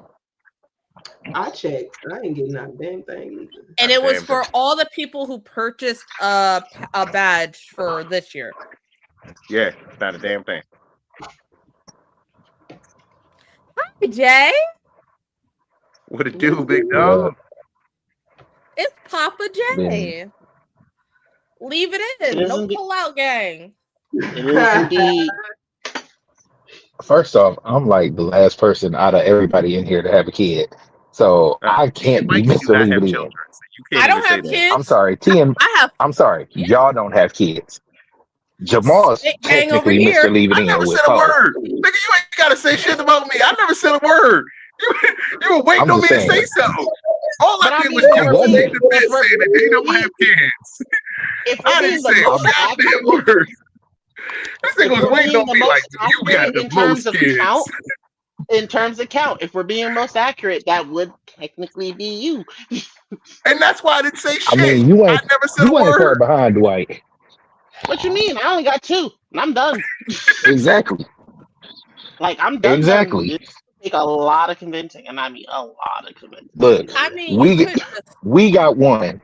You got 2. He got 4. I'm just saying, it's going up. It's going up for y'all. So I can't. I claim the praise, but I am not in fact him. Well, you're part of the Leave It In gang now. So welcome. Gang, gang. Not gang. Gang, gang. Okay, I bang that set. Y'all better represent those kitties. Hey, I be trying to, dog. Speaking of which, speaking of kids, the cosplay contest had some very cute kids for the kid edition, and there was this little black girl that was dressed up as Wednesday, and she had a severed hand on her shoulder. It was adorable as hell. I love seeing kids cosplay. It is so cute. And I ran into this little boy who I forget what character he was dressed up as Blue Lock, but my friend recognized him and he said to his mom, she knew who I was. She knew who I was. And just seeing him light up with that, because I heard that, I'm like, oh, that's so damn cute. Yeah, like kids light up, and like I love when kids come to cons just because, like, well, not Blerdcon specifically, Don't bring them but next in year. general. Don't bring them next year, please. Do not bring them next year. Did you notice that you didn't see my children? They were nowhere to be found. I waited until my babysitter came, and then it was like, cool, I'm there. But do not bring your kids next year. Bro, I was in the car talking to my friend after I got off the plane, and I'm like, yeah, I could see technically bringing the kids to this next year if I actually decided to get the money together. Then I read the theme. I'm like, oh hell no. Nah, we going back to the 90s. It's going into puberty. Do you really want to be out here and you drinking the way that you drank this year? And you're like, all right, y'all, 9 o'clock, you head to your room. You are not giving me enough credit. I was not that drunk this year. No, he wasn't. Otherwise, he would have fought me over that pizza. We always come back to the pizza. No kids allowed. No, because I literally saw him in the lobby and he had a slice of pizza and I just took it off his plate and kept on walking. But I was only really fine with it because of the fact that it wasn't really that great of a piece of pizza in the first place. It wasn't. Honestly, I was surprised she took it. I told her when she took it, like, that's not a good pizza, and she just kept going. And she usually gets mad when she takes bad pizza. Like I needed food. Listen, no, I understand. Not TMI, but maybe some people will some women out there will understand me. I got a surprise visitor that weekend. That bitch. This happens to you all the time. And I just started to feel bad. No, say it again, because what the fuck?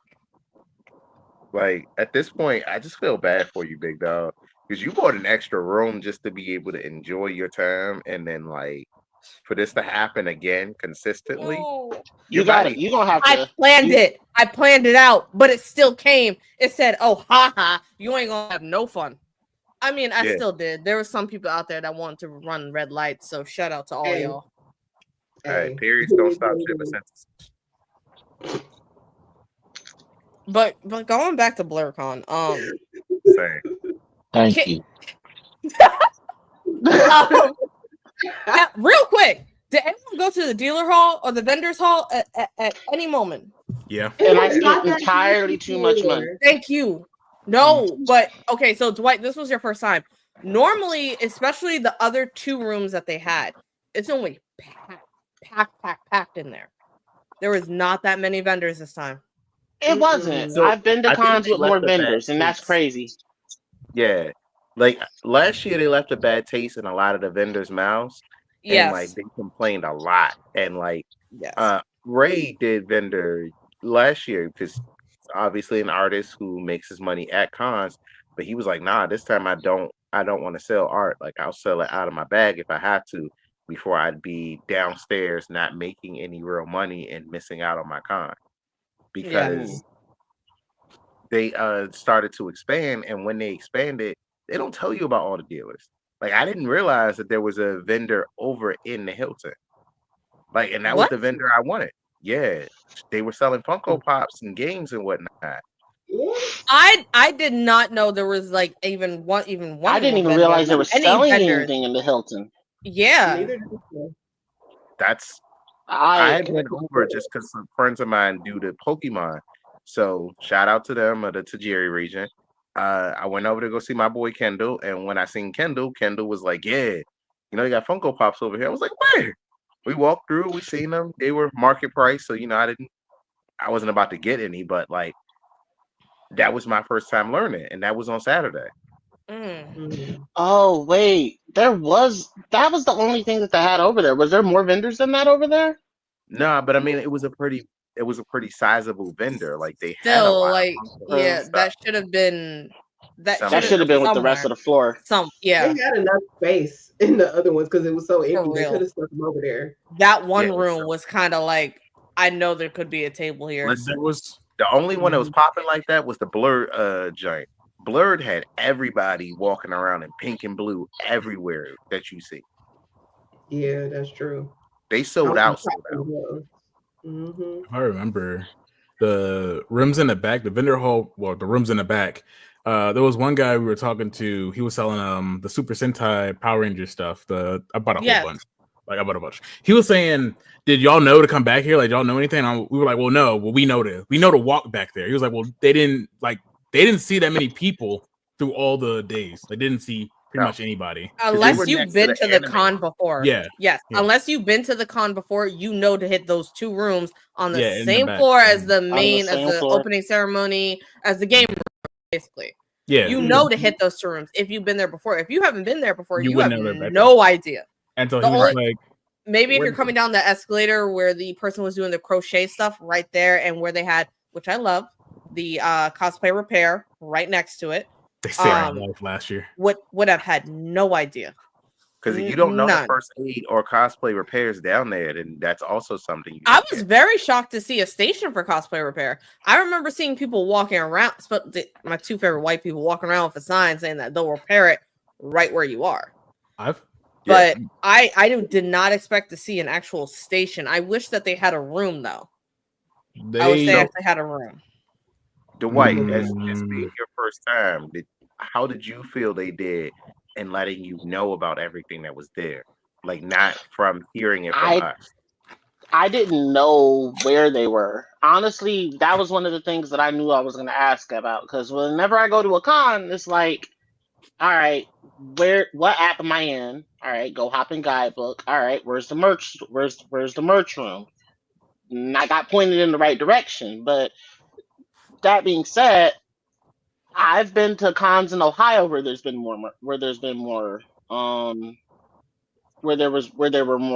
more stalls. As a matter of fact, shoot, I think GalaxyCon might have had a touch more, if not the same amount. And it's in one hotel, so that's why I'm just kind of like hearing all of you guys talking about it from having contacts from multiple years ago. I'm now a little bit more confused, but for the space that they had, I honestly thought that it was kind of small for a con of that size to only have that much space available for a merch floor. Especially when you got around to the other side of the room, it felt like it was a lot of it like cut off to a certain degree. So last year it got kind of clunky. Like they were in the lobby, they were taking over several like rooms, and it just felt like all the vendors were on top of each other, and even they were like, "This isn't working for us." So I could understand a lot of vendors not coming back, a lot of vendors being like more weary about it.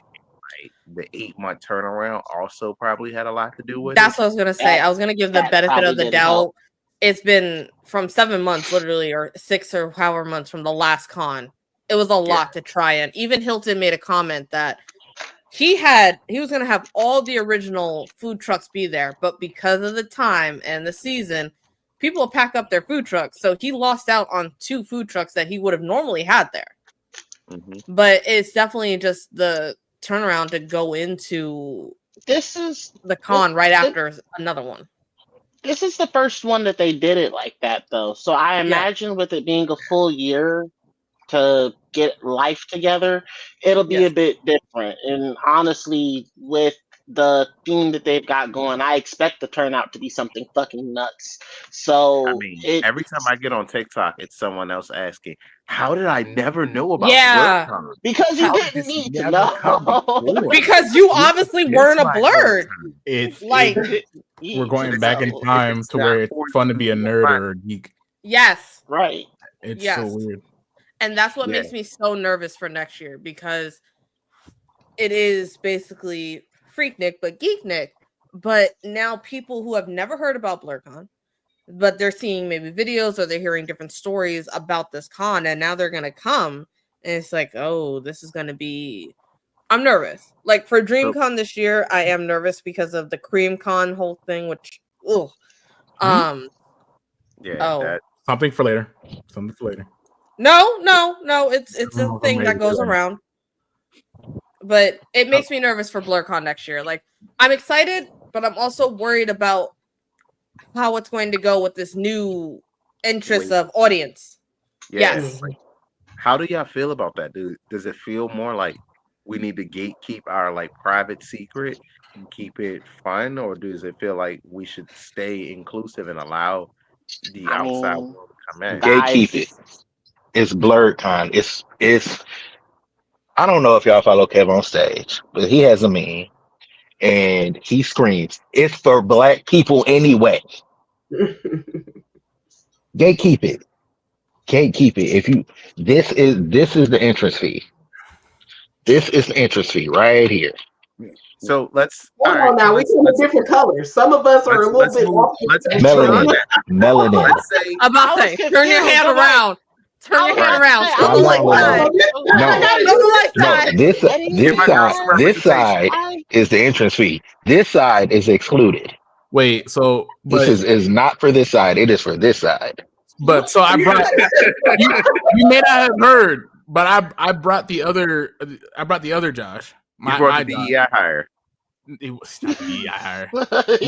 My white boy Josh, who he's definitely got to be my brother from like a past life, but like I was about to say not a different mother because like I mean honestly, that was your pops. Your pops with that. He got I've never great met your hair. pops. He's been growing it for 5 years. He got great hair. He's been I growing wanted it to for 5 touch years. it. I was being respectful. You should have asked. He said he would have let her if you asked him. Noted for next time. Oh my. I'm gonna tell him not to. But I don't know. Like the idea of gatekeeping this from people kind of feels kind of counterintuitive. Like the whole point behind a con like Blerdcon is to actually, let Come your in and blurred flag conversation. let your blurred flag fly as it is. But at the same time, I understand that with more people, you do run a much higher risk of just shenanigans ensuing. And it would suck to have, this con have to move to a different location or just break up in general after a lot of bad press. I don't want this to get the same type of reputation that DreamCon kind of starting to pick up after, things that went down when they got really big. So I get T's point. It's a concern, but at the same time, I'm happy to see more people get the idea that this is a thing. I've talked to my coworkers who should be coming to Blerdcon. Like this is something that I feel like they would enjoy and should know about on a regular basis, and they're confused. Like, wait, this is a thing that goes on, and I'm like, yes. And I'm going to have a fucking time, and I did indeed have a great time. Even lost my phone. Glad I found it, but. Dog, cost me 1 minute concert. No one told you had to come and find me. I'd have figured that out by the time my flight was leaving tomorrow. I did have to come and find you because then I had to come find Mikey afterwards. Fuck! What the fuck? Don't do that. Make noise when you come in, Negro. Holy shit! And none of you assholes fucking warned me that you saw someone creeping up in here. All right. So, actually, I was on my phone. I didn't see it until you said I didn't something. see it at all. Right. Let me add to this gatekeep, right? I am on the side that you should gatekeep it, but in the way like didn't you bring a white man? You're gonna let me finish, right? You did. you're gonna let me finish. A whole white guy. Jamal, name 5 anime characters. Off the top of my head? Yes. Luffy, Senku, Deku, All Might, Todoroki. Todoroki. Dwight, name 5 anime characters. Why am I getting put on the spot? So the reason I'm saying that is because Blerdcon, right? You're missing the Erd. That's really funny. But because then, so Freaknik, right? You're just gonna blame all these just other people who aren't nerds. They're gonna make a mess of everything anyway. I think that's the big part that you're worried about. It's not necessarily just that. I mean, I understand it's not that, right? But I saw something probably Friday night people were outside actually causing a ruckus in front of the hotel actually, and the hotel manager and people had to keep coming outside and like talking to them like as I was going past them. So it's like these are the people that will make it a problem for later. Like these are the people that will end up making it like we won't be able to have Blerdcon anymore. At least so. that. Here's the thing. Do you remember last year that there was security and that there wasn't security this year? There was security. I mean, not security, but there were people checking badges and stuff at the front door. Right, but there were actual security, like they had security shirts last year. This year, they just seemed like there were volunteers checking for badges. I mean, just because they didn't have the shirt on doesn't mean they weren't there. No, absolutely. You are absolutely right. They could have had security in plain clothes the entire time. However, this isn't us concern as to who they bring. If you spend your money and you cause an issue, that's on you. Like, I can't tell you what to do or how you're going to feel when you get there and if the liquor hits you right or if somebody step on your shoe. I know I'm not personally about to fight nobody and ruin my time because I know what it's like in Virginia. I know Virginia is a commonwealth, and if they lock you up on Thursday or Friday, you're not getting out until Monday. You're funny. You're hilarious. Yeah. I know personally, if I'm gonna do some fucked up shit, I'm gonna do it across the bridge in DC where I can get out the same day. Just saying. However, you can't always say that for every person and how they feel or what comes in. And like, how do you know when you're inviting the problem to it? Like, everyone wants to feel like, yo, my friends wouldn't do this, but like, you don't know that your friends are the reason that like women would choose the man over the bear. Like, your friend could absolutely be the man that would make her feel like, nah, I'm gonna choose the bear. Absolutely, it is very much a thing, and it be our own niggas. It do. And a lot of times we don't check our own niggas. I've done a lot of time and a lot of years scoping the men that I keep, specifically scoping the men that I keep around me and what extent I keep them close. We gotta check our own. It ain't about nobody telling us, it ain't about nobody being raised right. We gotta check our own. Listen, I put my foot on Mikey's ass all the time when he says some shit that make me side eye. Yes, nigga, you. Don't make me use the government. That's crazy. I won't answer to it. That's crazy. You know I know the whole government too. You and like everybody. Can we not dox each other, my nigga? Right. Too late. He did that all weekend. He did that all weekend. All weekend. Especially to are a you certain serious? princess. I said I was sorry. Every time, actually, he did say he was sorry every time. Yeah, start putting my real name in the book at this point. Stop doing it. Like, I was just about to say that. Like, it took you like 2 months to stop calling niggas by their real name over here. Like, I said I was sorry. You gotta chill.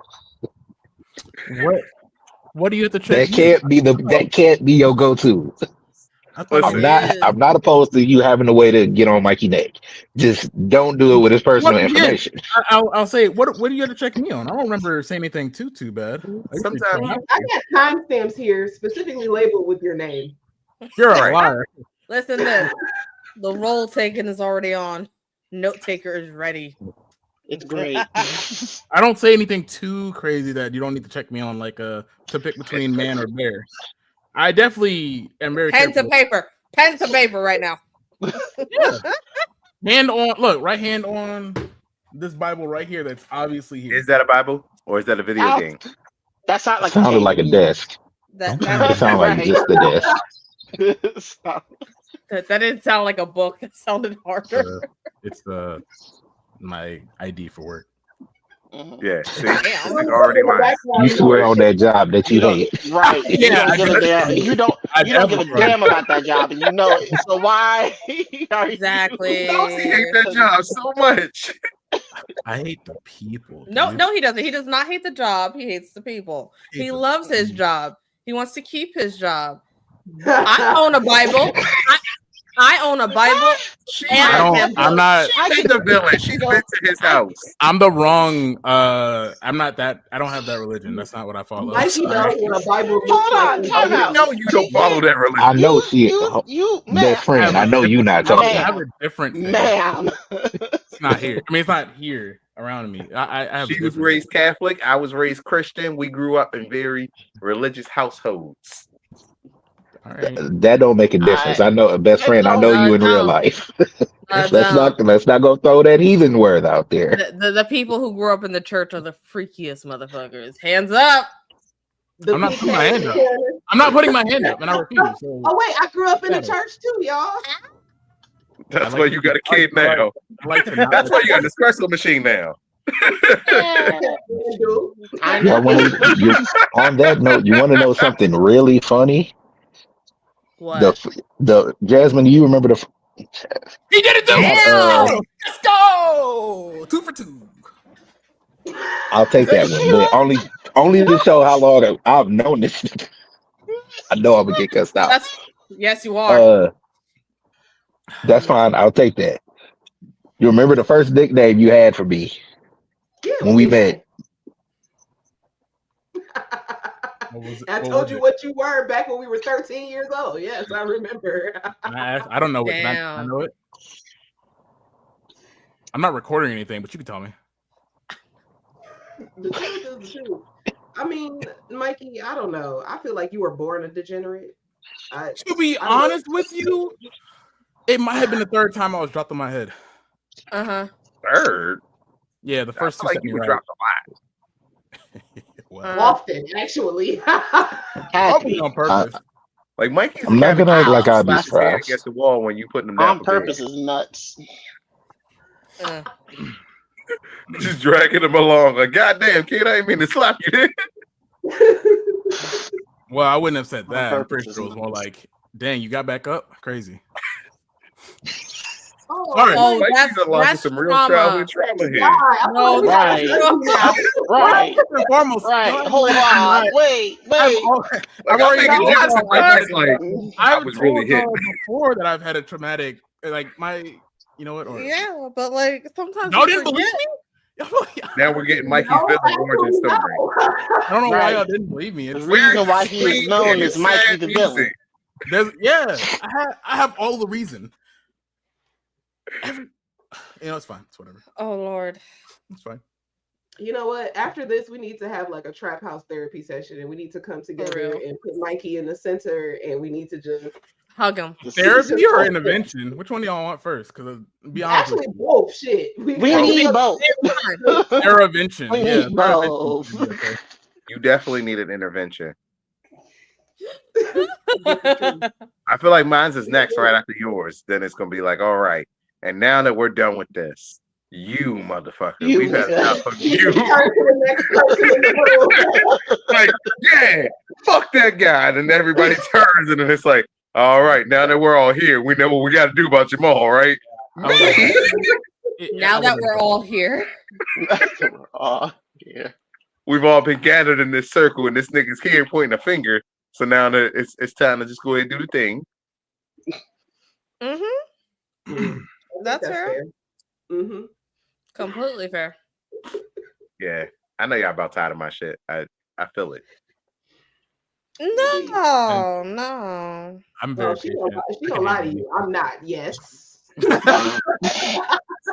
Listen, I'm just still trying to hold my sanity. We only tolerate you because you brought this all together. You know what? That's all right. That's a very sweet way to put it. I want you to know that's exactly how they felt about Iron Man in the end. They were like, "Look, we tired of your drinking. We tired of do shit not compare yourself to Iron Man. Don't do that. Definitely closer to Nick Fury. We were all tired of Nick Fury shit by the time of that. By the time of the end. What brought us all together? I'm the nigga that's what's not. Calling me after I tell you I don't have a second shift job no more, and you're like, so I would like to tell you about the Avengers Initiative. Excuse me, my brother. Have you ever take a flight? But did it work? Have you heard of this? But did it? Are you complaining, nigga? Did I not turn your life upside down? Has it not I'm been still better? complaining. That's fine, but I'm I'm not complaining the not entire gonna say time. whether or not I've been better or I'm not, complaining all the fucking time. but maybe Listen, we do are have we that not therapy happier session. together? Holy shit. Sometimes. I might have a drinking problem, but yeah, no, it's Yeah, all I've good. started. Actually- No, I've not recently because I've quit because I'm temple body, but I've had a big drinking problem since I've joined, guys. In my defense, Oh, T asked to I'm not. join. Mikey asked to join. I asked Hold J the Will fuck to up. join. Since hey, wait a minute, bitch. Oh, you about to get your ass whooped, and I'm gonna watch. Hey, what the fuck is that? Because I got receipts. Now I I have show to up start for this drinking one. again. She's putting her hair up. Now I have to You start better drinking. put Vaseline on your face right now. If she take them earrings off, it's a wrap for you, and I'm not gonna help. Listen, Ooh, honey, Ma'am, you're a father. I am. ooh. Be a better. Oh my god! Run! I gotta get out of here. Run, I gotta get out of here. Well, remember when I asked you to be on the wrestling episode? And you Yeah, that came was a on and wrestling said, episode. I was there for this that was one. really fun. I'd want to do This this was again. really fun, and I did it before with the drip house, and now I'm here. Yeah, with the trap house. The what house? It's still the What? same house. It's just that one was dripping, and now I'm trapped in this one. That's not trapped. Actually, I am concerned. I have questions. I'm real concerned. moist in that house. You ain't like it. I understand. No, I Right. did not. Listen, this is T's villain story. This is how we get to our origin stories. No, it's We not. went from There's so much Blerdcon to more origin trauma. stories. There's childhood trauma. Oh, there's that's not Wow, why he's drinking from the there's bottle. other stuff. Yeah, there's like nothing in here anymore. I mixed this, so this is not just Coke. Oh, we never believed that was just Coke. Right. Whoa. Hold on. I was concerned that it was the whole bottle, but now that you told me there's Coke in there, I feel a lot better. Oh no, it's mixed with Coke. This was one of my tributes that I got from Blerdcon. I also got a Tennessee whiskey that got donated. Oh, I gotta go get that flask out of my bag. I definitely have not unpacked yet. It's awful. Wow. No, I haven't unpacked either. It's all over here, right? It's all Yeah. in the bag over here. The only thing that I have unpacked is the stuff that I bought. So that's it. I can't judge. I went through my shit to get a lighter out because I couldn't find one day. But you knew it was Can I tell bag. you? Me and Josh. You know what? I'm glad that lighter made it back home so it could be used. Dog, I had to go through for an hour everything to Oh, looking for a find this lighter. thing. I don't know where we were looking for a lighter for an hour. We were walking around outside like, hey, hey, you bought a lighter, right? I was like, no, let's go back to the room. Couldn't find a lighter. I hold it and bring one. I wasn't even thinking. I got on the plane. I got out here. I've been to multiple gas stations in the area, and then I got back to the hotel, and I'm like, I really never secured a fucking lighter, but that's it a ended shame. Things it ended up being, Jay. Later, Jay. Have a good night, bro. It ended up being a moot point because I had other issues most of the weekend too. Until actually, Mikey's friend that he brought he came clutch. So yeah, he does. I will forever vouch for Josh. It's my guy. I don't care. Why we need a DEI hire every once in a while. Oh my! You are not here because of your race or ethnicity, good sir. You are here. You are not here because of your race. You are here because of the fact that you do a good job. You are helpful and informational. I will let him know. I will make sure y'all write a review on this. I can give it to him. He likes 5 stars. I got you. He was supposed to come over today. We were gonna make brownies, but I friendship bracelets. I really thought you were gonna say cookies. Me too. We were gonna make cookies, and I was gonna be so happy for you. Like, yay! That's great, buddy. Can I tell y'all that he's in his baking arc, so cookies is not off the table. Like that's actually it was gonna be brownies, if not cookies or a pie or anything else. He's in his baking arc. So he's the Sasuke to your Naruto. That mean he was your first kiss? Yeah, I'm so sick of him. It's crazy. Don't say that. I know mean, you So- Don't admit that it's true. That's my fucking brother. Like my brother. I'll say that. Shit. Ebony and Ivory Ivory. That's why you like to play together in perfect. Oh, Perfect harmony. Yeah. Go ahead. Get it, Mikey. Mikey and Josh. Love it. MJ. Sorry, Jay. Make you feel bad because you share Nope. that. This is why we call you a skillet. Like this is why you've been skillet it right here. He's great. It was a great weekend overall. it was. Minus some Doing- hiccups on my part, but it was a great weekend overall. I I appreciate the can't staff. wait everything. to do it again. We missed you, Are you big dog. coming next year? Is everyone me? coming back next year? Oh yes. Absolutely. Just next. Absolutely. Jay, No, you you coming? mean the nigga at the bottom, the one. on the left. Yeah. The one that have a 1-year-old baby. You is muted as a motherfucker. He You is. trying to read lips and we can't hear Right. nothing, baby. We can't hear 'Cause he's still shit. talking like and laughing and You shit gotta like learn you can hear him. He like that's me. I mean, Y'all niggas can't hear me. You didn't touch your mic. Yeah, you didn't. oh No, my mic came to plug. Can y'all hear me? Yeah. yeah. There we go. Yeah, I want to come next year. I hope I can come next year. 6 times. Ooh. Yeah, damn. Bad. Veteran. That's I have a big. I have a question before we end this, whenever we do end it, but I want everyone to think about it. Even the people watching, when did Blerdcon start? What was the founding year? I know. I don't- 2017. I was in the thing. Me and Josh were talking about it together. We were all. Whatever. That's the only reason I know is because I was in that room. I was. And the only reason why I asked, because the panel that I was in, my best friend offered like $20, and every time someone got it wrong, she kept on increasing it.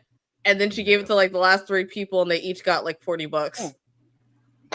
Yeah, I went to the that's third Miss You one. got money. Oh yeah, she big money grit. Mm-hmm. Uh-huh. That's that flight attendant money. Second. Ooh. Yes. Mm. That's that. I didn't have to pay that money. It wasn't from me, so I was very happy. So I only know because when I originally went, we went to AwesomeCon the year that Avengers Endgame came out, and we met Hilton. And Hilton was the one that told us if you like AwesomeCon, you should come to Blerdcon.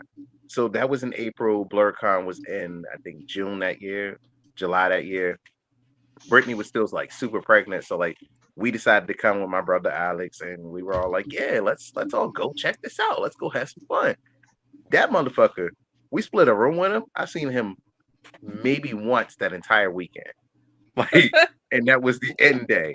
Like he was freshly like I think 18, maybe 19, and he was out. Like he was like, "Yo, I love this. I never want anything more than this. Just want to go hang out, have fun." He had a great time. I love that. That is awesome. I love that. I love our So- people. Now that I have busted T's question, I have one final question, and I Fuck think y'all. I'm gonna start. Well, yeah, Sorry. I mean, my bad. What was No, your? I've been trying to limit stuff from like being at Blerdcon and then going immediately back to work. So I've had to like come back on my nigginess because like my coworker said some dumb shit, and I said, "Nigga, you fucking dumb as fuck." And then I looked at him. I'm like, "You is a whole ass white man. I cannot be saying that to you at my job." You gotta turn it back down to I did the 3. same thing. My switch got flipped right back at work. Yeah, it's been I had to taking a switch it little back. bit. Yeah. Got to dial back. I nigga. left. Yeah, I turned it down to 5, thinking it was gonna be okay, and it's not. You gotta go back down to at least 3. So, out of all the Blerdcons that you've been to, including the last one, what was your favorite moment at Blerdcon? What was the moment that said to you, "I love this and I want to come back"? What brought you back? Like, what made you feel like this is something I want to come back to? And this can go out to the comment section too. Like, if y'all are listening, what made you come? Like, what made you come back and chill? So I'll start. And anybody else who wants to go next can just, I guess, jump in. For me, it was that first year. Like I said, I went to Endgame and I thought everything was cool, and that was my first con at like AwesomeCon. which I will be going back to for our Mario panel. Shout out to Awesome Con. I had a lot of fun. We got some art. We seen some really cool stuff. We didn't really go to too many panels. I think we did like one, and it was like it was really dope. It was God, who's there? Tara Strong was there. The voice of Beast Boy from Teen Titans Go was there. Oh shit. Phil Lamar was there. So like it was a really great panel, and that like left a really like lasting impression of what I wanted for my first con. So then He's when been I there went to twice. BlerdCon, well, he Oh, was no. at Awesome Con that year. So he was Okay. at Awesome Con. I think that was 2019. Damn. And Damn. I was like, yo, that's really cool. I enjoy this. And Hilton said, if you enjoy this, you can come back. Yes, Greg Sipes, thank you. You can come back to BlerdCon and you'll see a different vibe. And you'll get to see people that look like you, that party and vibe like you do, and you can have a lot of fun. And I was like, oh, okay. So I go, and then like it blows my mind. Like I'm watching Dr. Stone for the first time. I got to see people that were cosplaying for the first time that looked like me, not like the black Superman. He was just Superman. I got to see so many creative cosplays and so many moments. And then like we walked down the stairs and there was Estelle just dancing in the crowd. And I was like, nah, we need to always be able to do this. And then like we were able to just, kind of curate our own con experience. So like Brittany was pregnant, like I said, so we were able to just go and enjoy ourselves, hit the food trucks, head back to the hotel, swim in the pool, which no one was there to, we had the whole pool at the hotel, and then go right back. And it's 24 hours. So she sleep, I go back, and I'm partying all night. That to me was like, nah, this is worth $100. Like it was like $80 at the time, but it was worth the $80 that I spent per ticket. And yeah, I fell in love. Anybody want to go next? Sure. I'll go. No, Even though I ain't gonna be here. I mean, if I'm being honest, my favorite part was actually just getting to meet all of y'all.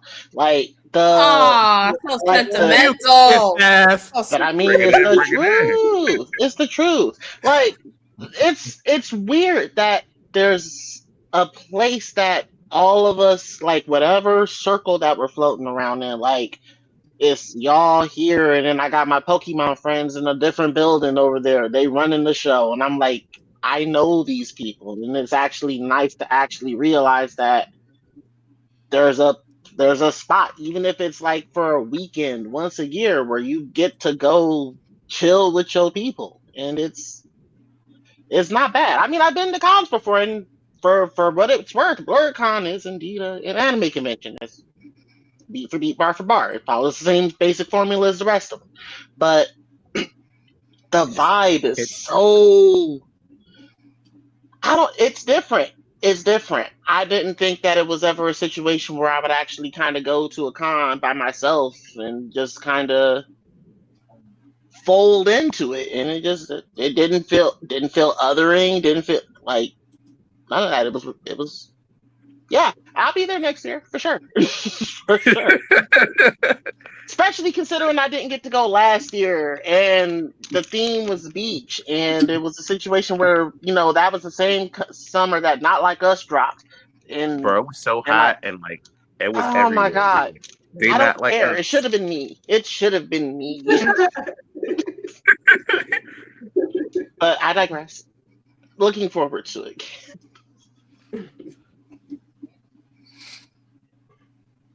I guess we go. T, you're next. You want to go next? What? She's gonna be quiet. She don't. No. She put her head down. She hid. I'm not gonna call her out. That was rude, Mikey. Right. That was rude, Mikey called you out. Let's throw Mikey up next. Thank you, because I was doing something stupid. Yep.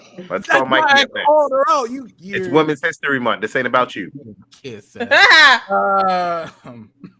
We'll even slide you up so that way you ain't got to worry about it. Yay! Oh wait, that makes me a bottom. No, it's Women's History Month. We'll put you in for last. Perfect. Girl, stop.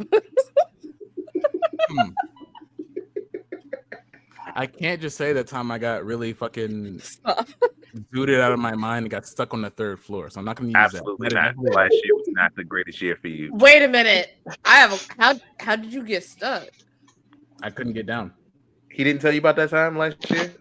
We'll I mean, talk if after. those, I got you. if the elevators are anything to kind of go off of, I Nope. can understand how one could get that stuck on the 3rd floor. Listen, there's a reason why I made sure I found you and Mikey this year because of what happened last year. I will tend to wander. Oh, right. Okay, so it wasn't because of me that you came looking for motherfuckers. It was because of Mikey. Oh, Yes. wow. That's Okay. That's kind of funny, actually, but it's cool. So We proved it in the panel. We're just one brain cell. When we're together. If you were just watching the panel, but you just watched me and Mikey, you saw the brain cell working, but it was going back and forth on who was in charge. Fighting for 3rd place. Will exist. There was a hilarious moment between the two of y'all. Which one? A lot. Just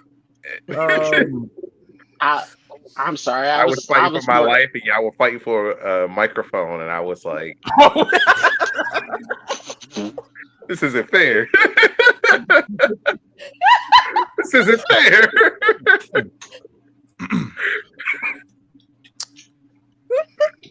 Probably shouldn't mess with any microphones. Okay, so my one that stuck with me. It was my first Blerdcon. First Blerdcon. I'm talking about the one that you got extra sweaty and was jumping around the Day Zero party. And I didn't know none of these people going into there, and I didn't think that I would actually get to know them, especially T. But T could remember who I was because T.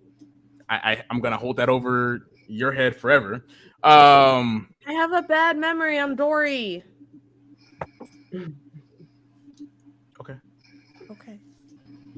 Okay.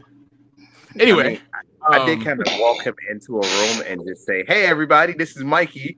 I'm gonna go start drinking." Woo! So technically, it's his fault. When I walked into the room, everyone looks at me and goes, "Where's your wife?" And he pointed to Mike. It was his fault. It's just a part of being married, dog. That's part of being married. Nobody likes that for real. They're just here for our wives. Yeah, like that was their first time meeting me. A lot of people, like from online to person, they were like, "Where's your wife?" And I'm like, "Well, hello to you too, motherfuckers!" Like, right? Nobody cares about you. Where's Brittany? That was the first thing you said. Hey, Mikey, where's your wife? Why isn't she here? When is she gonna be here? And then it was, oh, okay, you're here. Yeah, but go ahead, Mikey. She's here in spirit. I think my favorite part was just, I guess, actually starting to get to know the people. It was really cool. I would never really go out and dance in a place like that unless I'm really like fucking fucked up, and I wasn't. So it was really cool because I had to be sober to drive that guy home to make sure he was okay. Which I was not sober. He was not sober. I think that was my actual favorite part. I think after that was the next con. Be my chauffeur? Oh, well, thank you. You can be my chauffeur more often. Don't you worry about it. I'll continue to get drunk on your watch. I am always DD. Sure. No, never. Don't take that. I take that away from you. Don't do that to him. I caught that. Nope. You back to yourself. I'm putting this one in. Hey, Jamal, for future reference, I'm gonna need you to add this one to the lineup because what the fuck did I just hear? that was whoa. Crazy. I miss Daisy out here. That was it. That's pretty much it. I can't count. Oh no, it was this year. I wish y'all could see the face, Josh's face, when he walked into the hotel and saw Black. He was drooling. He loves himself a black girl, and I'm not kidding. Like I wish I could explain. Tell me more.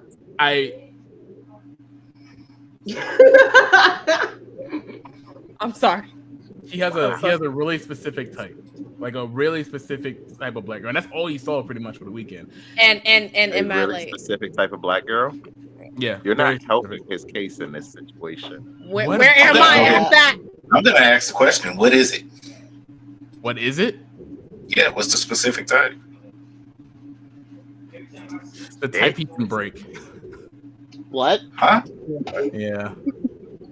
What? Wait. What? Sexually break. Are you talking What? about That doesn't make it skinny? Are you better. talking about short? Is it? Can we So get more Jay, what's your I mean, you only went like once or twice. What's your favorite Blerdcon? Let me write that down so I can go back and listen to that later. Right. Great! Plan B! This is for everyone you've killed! England murderer! Hold your fire! This man isn't black! What? It's Commander Trump! He's pretty black. What the fuck? That was a pretty long one. I'm not gonna lie to you. First off, that was long as hell. Was But then long. he's not black. That was That long. You talking about me or No, just the video. The fact that it was long was like, all right. But then he said, "Don't shoot. He's not black." That's what got to me. Because that's how I feel when Mikey's like, wait, no, I mean, I'm just gonna, hey, how? And it's like, that's how we all feel about this. You gotta lose your car for you gotta lose your And car we're for a moving little Mikey bit. back down to the bottom. This is why he's our bottom bitch. T, what's your favorite moment and what brings you back to Blerdcon? Okay. Let me get serious for a moment. I would have to say 2023 was the first year for Blerdcon that I have ever cosplayed out in public, and the reaction, the love I got from it, even this little girl who saw me as a Raven and was just so happy to see someone who was black being Raven, it felt so comforting enough for me to feel comfortable to do it at DreamCon, to do it at other cons, because Blerdcon was just so welcoming. I didn't feel weird. Appreciate I it. seen it that year. I appreciate the love and just safetiness that you can feel cosplaying who you want to. And you may not have to go the full, I can't do contact, so I'll do eye makeup, or I may not do it at all. But I love that people will get it and they will see the character and be like, oh, you're this person, or you're Aaron, or you're Wario, or you're a character from fucking Fallout, which I was this year. It's great that people see that and they recognize it, and that's what made me really just fall in love more so with Blerdcon, because of just how welcoming it was to do that and feel safe to do it, and that it wasn't something that I would get weird looks from. I posted on TikTok or Instagram of me cosplaying, of me getting into it, but actually doing it out in public where it's like 1,000 people are going to see me in a day, it's weird. But it was nice to do it first at Blerdcon and feel so loved and welcome there that it gave me the confidence to do it at other cons and continue to do it. So I have to say 2023, because that was my first year cosplaying out in public. Well, we appreciate your openness to come out and cosplay in public. You were great. Which one of the Wonder Twins is going first? Twin 1 or Twin 2? 21. Oh no, Twin that's 2. Twin 2. My bad. I got it wrong. Twin 2. You up? Can you not lay down on my keyboard? Lay down on the keyboard. Sorry. Agent of Chaos, I tell you. All right, Wonder Twin Powers, what you got? What is your favorite Blerdcon moment and what brings you back? I think my favorite Blerdcon moment. So I don't know. I wouldn't call it a moment. I know for me, definitely. I kind of had like it was a feeling that I had. Like, I've done my fair share of traveling. I've lived around Black people. I've lived around white people. And to me, being at Blerdcon is what I imagine going to a HBCU felt like.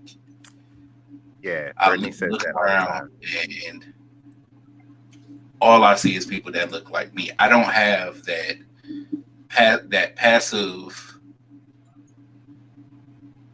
watch your blackness. I don't have that passive active while I was at Blerdcon. I think if I did have to highlight a couple moments is just like some of the people I got to meet. Like I got to meet a lot of people that I like follow on social media. Like I met Roxy Hayes, I met He walked Aoxys, up to you and I met tried to give you a Leo. prize. You are so hard on that one moment.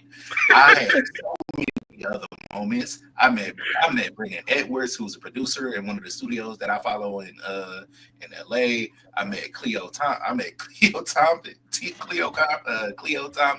from Hoes. I met Walter Jones. He came up to you. Was Walter just chilling. Jones. I didn't meet Walter Jones. I had a drink with Walter Jones. Me and him. You had a drink with Walter Jones at the bar and just kicked it and talked for a good 20 minutes. Like, dog. I met people that I didn't expect to meet, and people that I didn't, and people that I was looking forward to meeting. I met a few like other content creators. Who did I meet? I met Young Goku, and she gave me a sticker. And she gave me a sticker for my birthday. I got to talk to some of the people in like the artist alley. I've never felt just so comfortable being a nerd and being black at the same time. I think that for me is like the biggest thing about Blerdcon. Like getting to be everything that I am all at the same time and feel like I'm around my people in every sense. I mean, that's fair because like a lot of that happened and you get to go through like a lot of different emotions, a lot of different feelings, and like seeing people and they're just like you just naturally get to be black. You don't know the power of that until like it happens. And people are like, what do you mean just being naturally black? Like you don't have to have that guard up where it's like, nah, man, I can't be eating this or I can't be doing this or black people don't do that. You just get to be you. You get to be I can having walk fun. around at a 6 instead of a 3. Dog, I walk around like a goldfish. Like people were calling my name like, you ain't hear me calling you? No, not at all. I dropped my guard because I'm around my friends. Like I feel safe. I feel comforted. I felt welcomed enough to walk around in a Santa onesie and no one said, well, what is that guy doing? Like, what's happening with that guy? Are you okay? Like, until he got to the panel. I was about to say that. I don't face paint. I put face paint on my nose. Yeah. And reapplied my makeup after a few hours. Like you would die. It's important. You gotta touch up his nose in the bathroom. Just you gotta commit to a cosplay if you're gonna do it, I suppose. So yeah, no wrong with First that. off, I'm a G. I ain't do nothing in the bathroom. I reapplied my chopper nose on the streets, on the fly. On the side. Okay. This nigga was stopping on the scooter going dot dot dot. Well, no, I do got a nigga nose, so I had to, you gotta do surgery. I was gonna leave you with some kind of like dignity. Nah. Nope. If I take it myself, I'm good. Nah, but I mean that's facts though, because like when you're out there and you feel like like you don't have to hide who you are. If you're the brother that likes to skateboard, you're the brother that likes to skateboard. If you are the brother that wants to walk around with the chain choker on the neck and the like big golf boots, you can do that. If you walk around with the finger paint on your nails, it's like, that's just who you are. But at the end of that is here. I forgot my fork. This nigga always got something in his mouth. Bro, pause. I feel like you literally have to do this with Mikey. What the fuck is in your mouth all the time? Can a nigga eat in peace? No. Nah. Not around us. Oh, yo, what the fuck I gotta eat? Whatever. I mean, I was being very considerate this time, Until you got up. Yeah, I mean, I've been getting up this whole entire time. Turn off your camera. I just didn't want to. That's why I sighed. I was like, I'm not gonna turn it off. I'm just gonna run for it. Sorry, I didn't mean to interrupt. Nah, you're fine. Mhm. Twin 2 was just wrapping up. We were just saying, and I then heard. you were apparently I know. eating. I mean, of course you heard. You over there snacking and shit, nigga. Yeah. Okay. Always. You mad? Not all. Okay. Oh man, like all my chips and shit on the other side, and I didn't get up with the forethought to be like, yo, I'm gonna grab some chips before we sit down. You got no. Mikey didn't give a fuck about the forethought. He got up like 2 seconds ago while Oh no, Mikey's been um continuously getting up Je- after playing games. First and foremost. I feel like I hear his food shuffling over You there. can Like, hear the he chips is shuffling in the hurrying. background. Like, go to your corner. He had to. Go to- He had go- to mute. He had to mute. You gotta sit in the corner. 'Cause I don't trust you. Can't Yes, trust it's you around you. other people. We gotta separate you. Can't eat in peace. No, It's nigga. you, how You're will? mad. Like you're.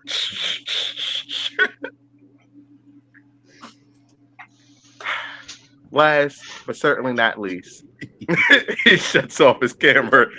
Twin 1, please tell us what's your favorite moment and what brings you back to Blerdcon? Because this will be, you've done 2, and this will be your 3rd one, and you have to speak on behalf of both sides of the couple. So, if you could, what brings you and what makes you bring Show Enough down every time? Well, I'm only going to speak for me, but for me personally, I mean, last year was clearly a vibe. It was hot as fuck, but it was a vibe.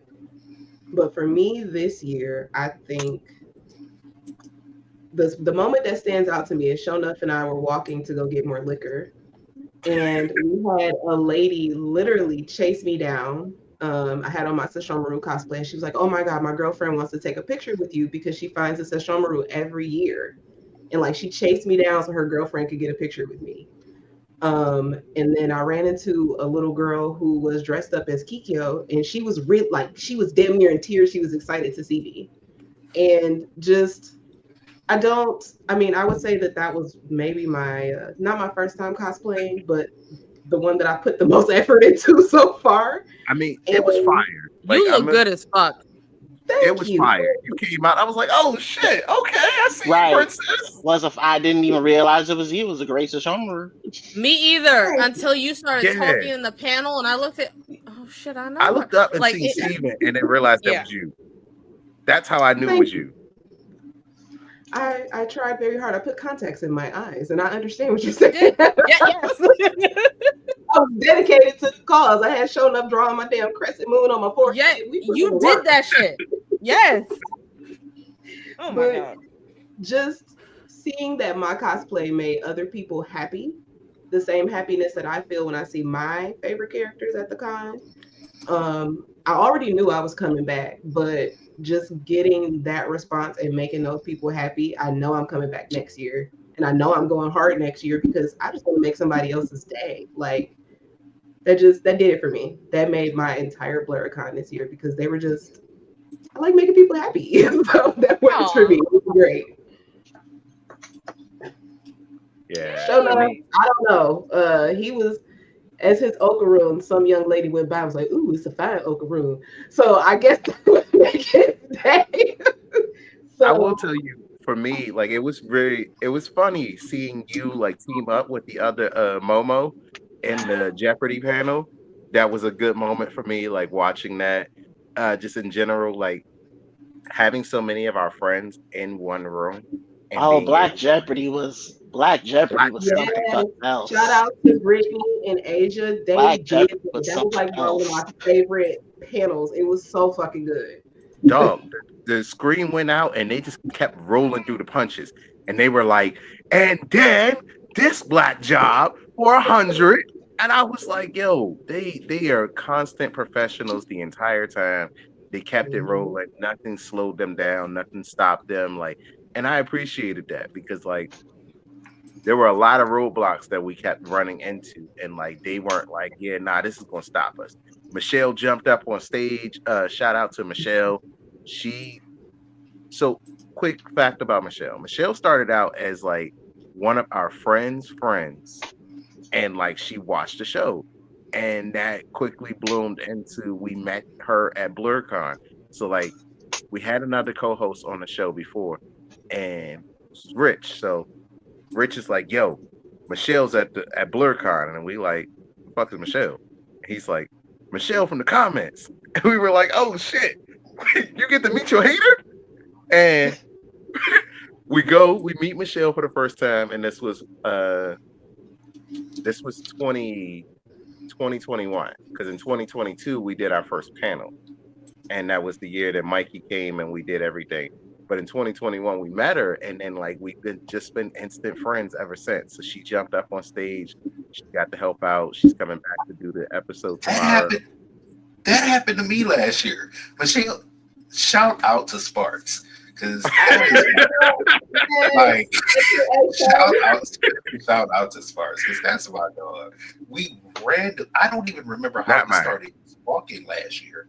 Like I sincerely do not remember how we started talking or at what point we started talking. All I remember is we said, okay, well, we just gonna go to the bar and have a drink. And me and her sat at the bar and sat at the hotel bar like Sunday night or whatever it was, and sat and ate and drank and talked for like 4 hours. Like, that's the homie. Super great person, right? Like, super relatable, great to talk to. Just, I love Michelle. Fucking hilarious. Completely unhinged as a D&D player, but great person. Oh no! Tell me she's on the campaign. Oh yes. She is one of my I players. can't fucking wait. I need y'all to put this on a weekend. I'm tired of saying it. Fair.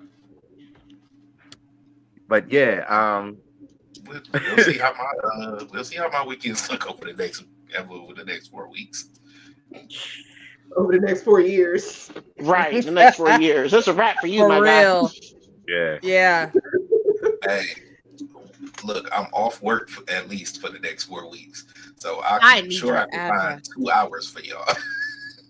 Listen, it goes by very quickly. Within 20 days or so, I have a 1-year-old, which is crazy to be able to say, because like that whole process of Brittany finding out she was pregnant. Brittany knew she was pregnant when like at some point Bray Wyatt had died, and then like we started watching wrestling together, and I thought it was kind of sad, but she's like boo-hooing, real tears, and I'm like, the fuck you mean it's kind of sad? I didn't cry.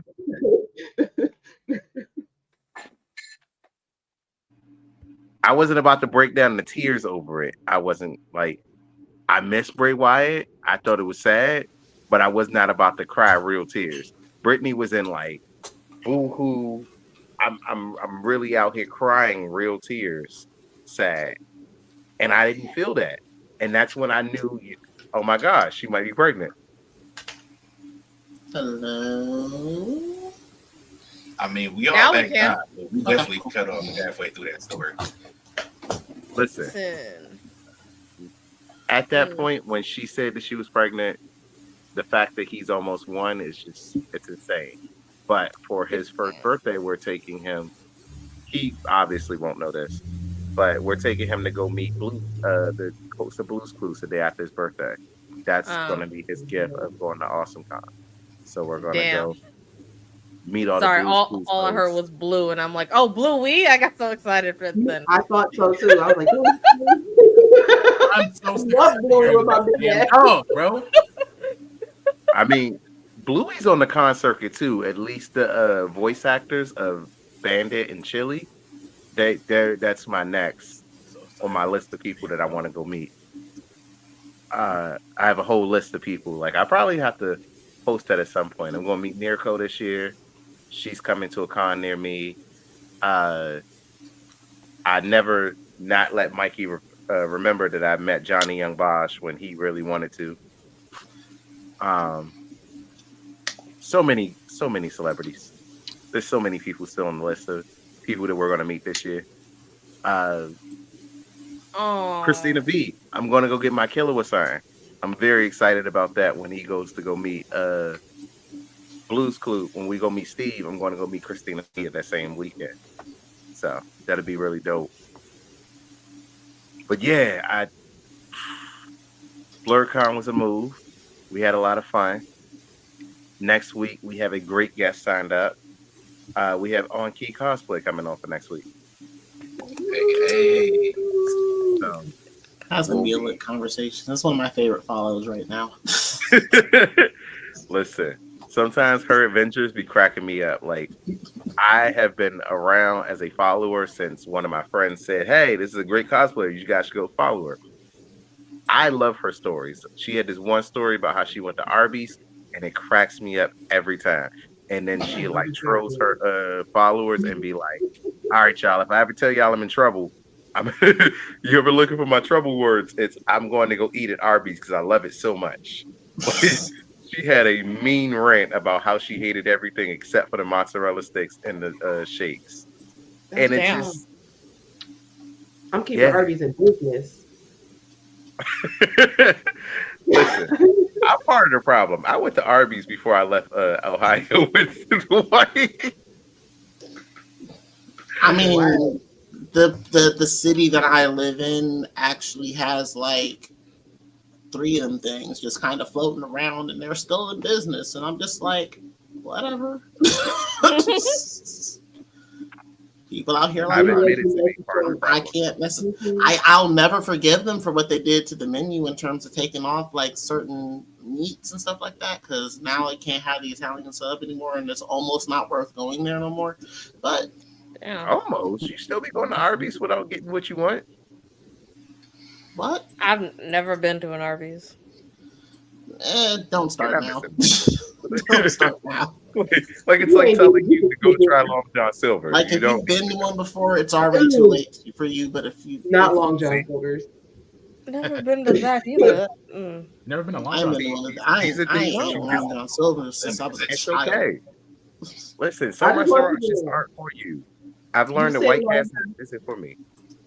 You said Long John Silver's, and it made me turn to look at Shonuff and frown at him specifically because he kept our local Long John Silver's in business for years. Wow. Shame a man does not want a camera. I'm so happy it's gone. It doesn't need to exist. Why does the chicken taste like the fish? It doesn't make sense. I'm happy it's Because gone. they fry it all in the same grease, and you let him know that I'm judging him a little bit too. Gotta be. Don't leave that man alone, all right? Don't be like what he likes and then go in that joint and expect to get food. Y'all judging him like he said he go to the wrong Coney's. I mean, you go to the wrong Coney. I judged that Arby's call too, but you already know I judged that. I don't give a fuck about your judgment. I'm gonna go get a roast beef sandwich tonight to spite you. Damn, just to spite you. And she wonders why I took my shirt off when she was in the crowd. See?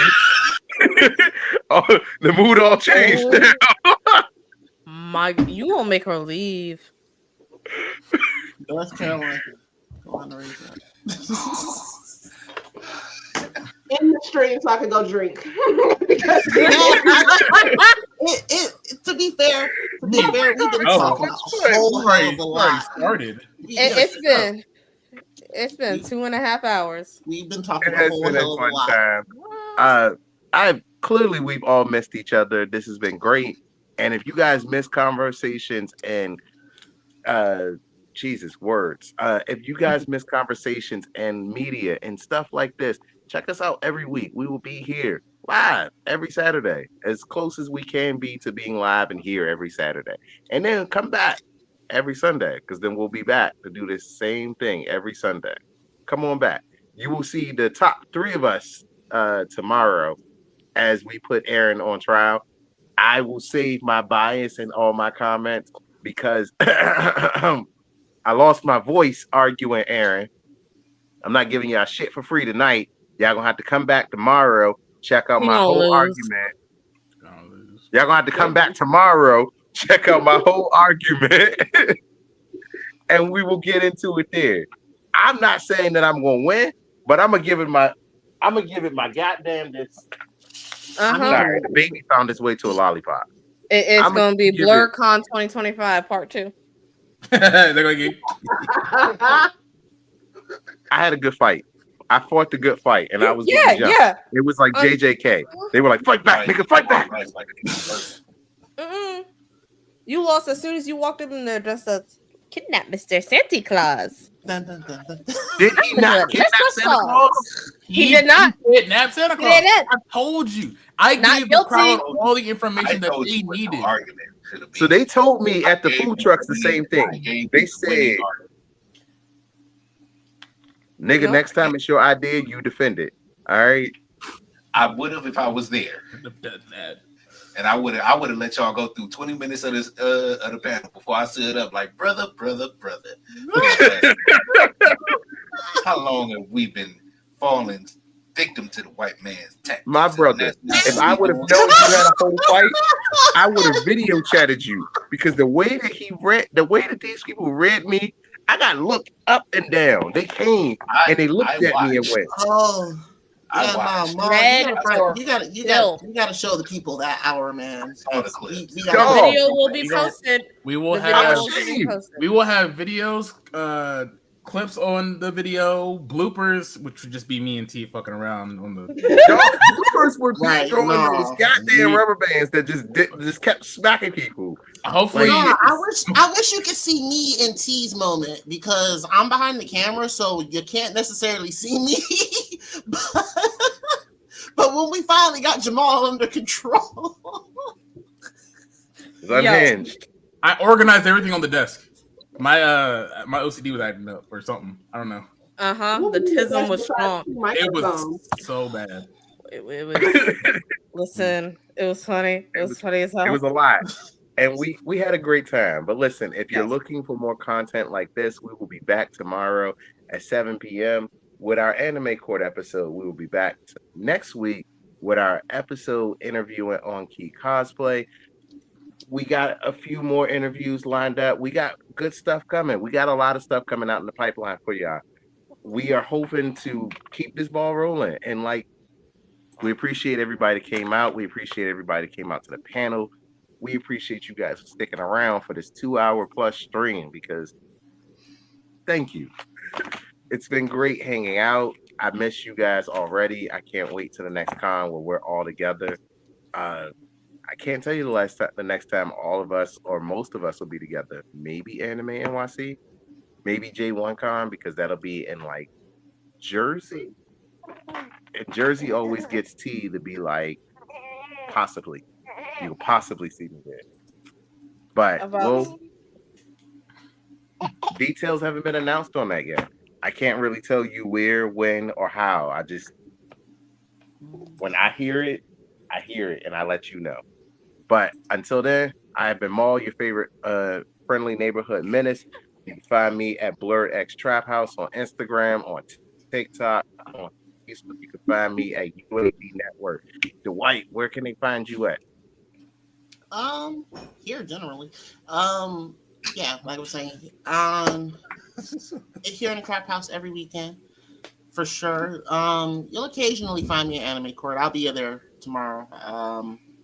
Maul's got to prove his case to me. Impartial judge. I'm gonna try and be impartial. I mean, don't get it twisted. I think I can be impartial. I had to put the concept. Nigga that let Dracula off on time, sir. Dracula didn't get off. He had time served. His execution at the end of his, little story arc served as his punishment. And then when he came back to life, he was minding his own business. Ain't no reason to go bothering the man. Clearly bothering the man caused more problems than help. Time served. Smart man right there. Learn from him. Fuck him. Now that you're back to Princess Mononoke, please tell the people where they can find you. Mostly you will be able to find me on the Instagram again. Begrudgingly, I will bring my ass back to social media. Find me at Princess Mononoke on Instagram or whatever social media is your flavor at that point in time. Even Red Note, can I say that? Yeah. Is it banned? Yeah, no time.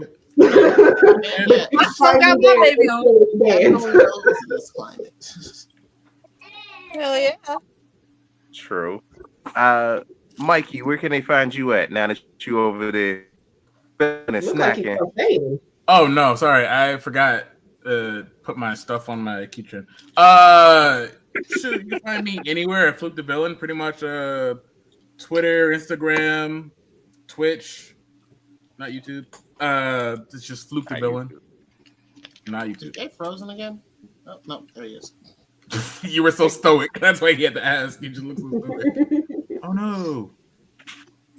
Jay Will, where can they find you at, my boy? You're probably gonna find me in the house with a baby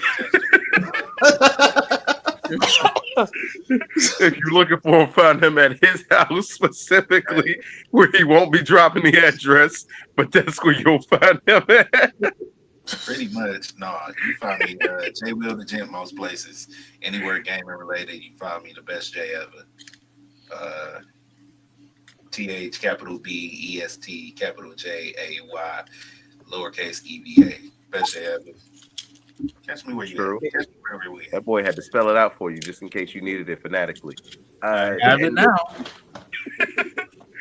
And T, closing out our lovely panel and our Women's History Month episode, at least for the first one. You know, we had a late start because we Black to Women's History Month. Please tell people where to find you.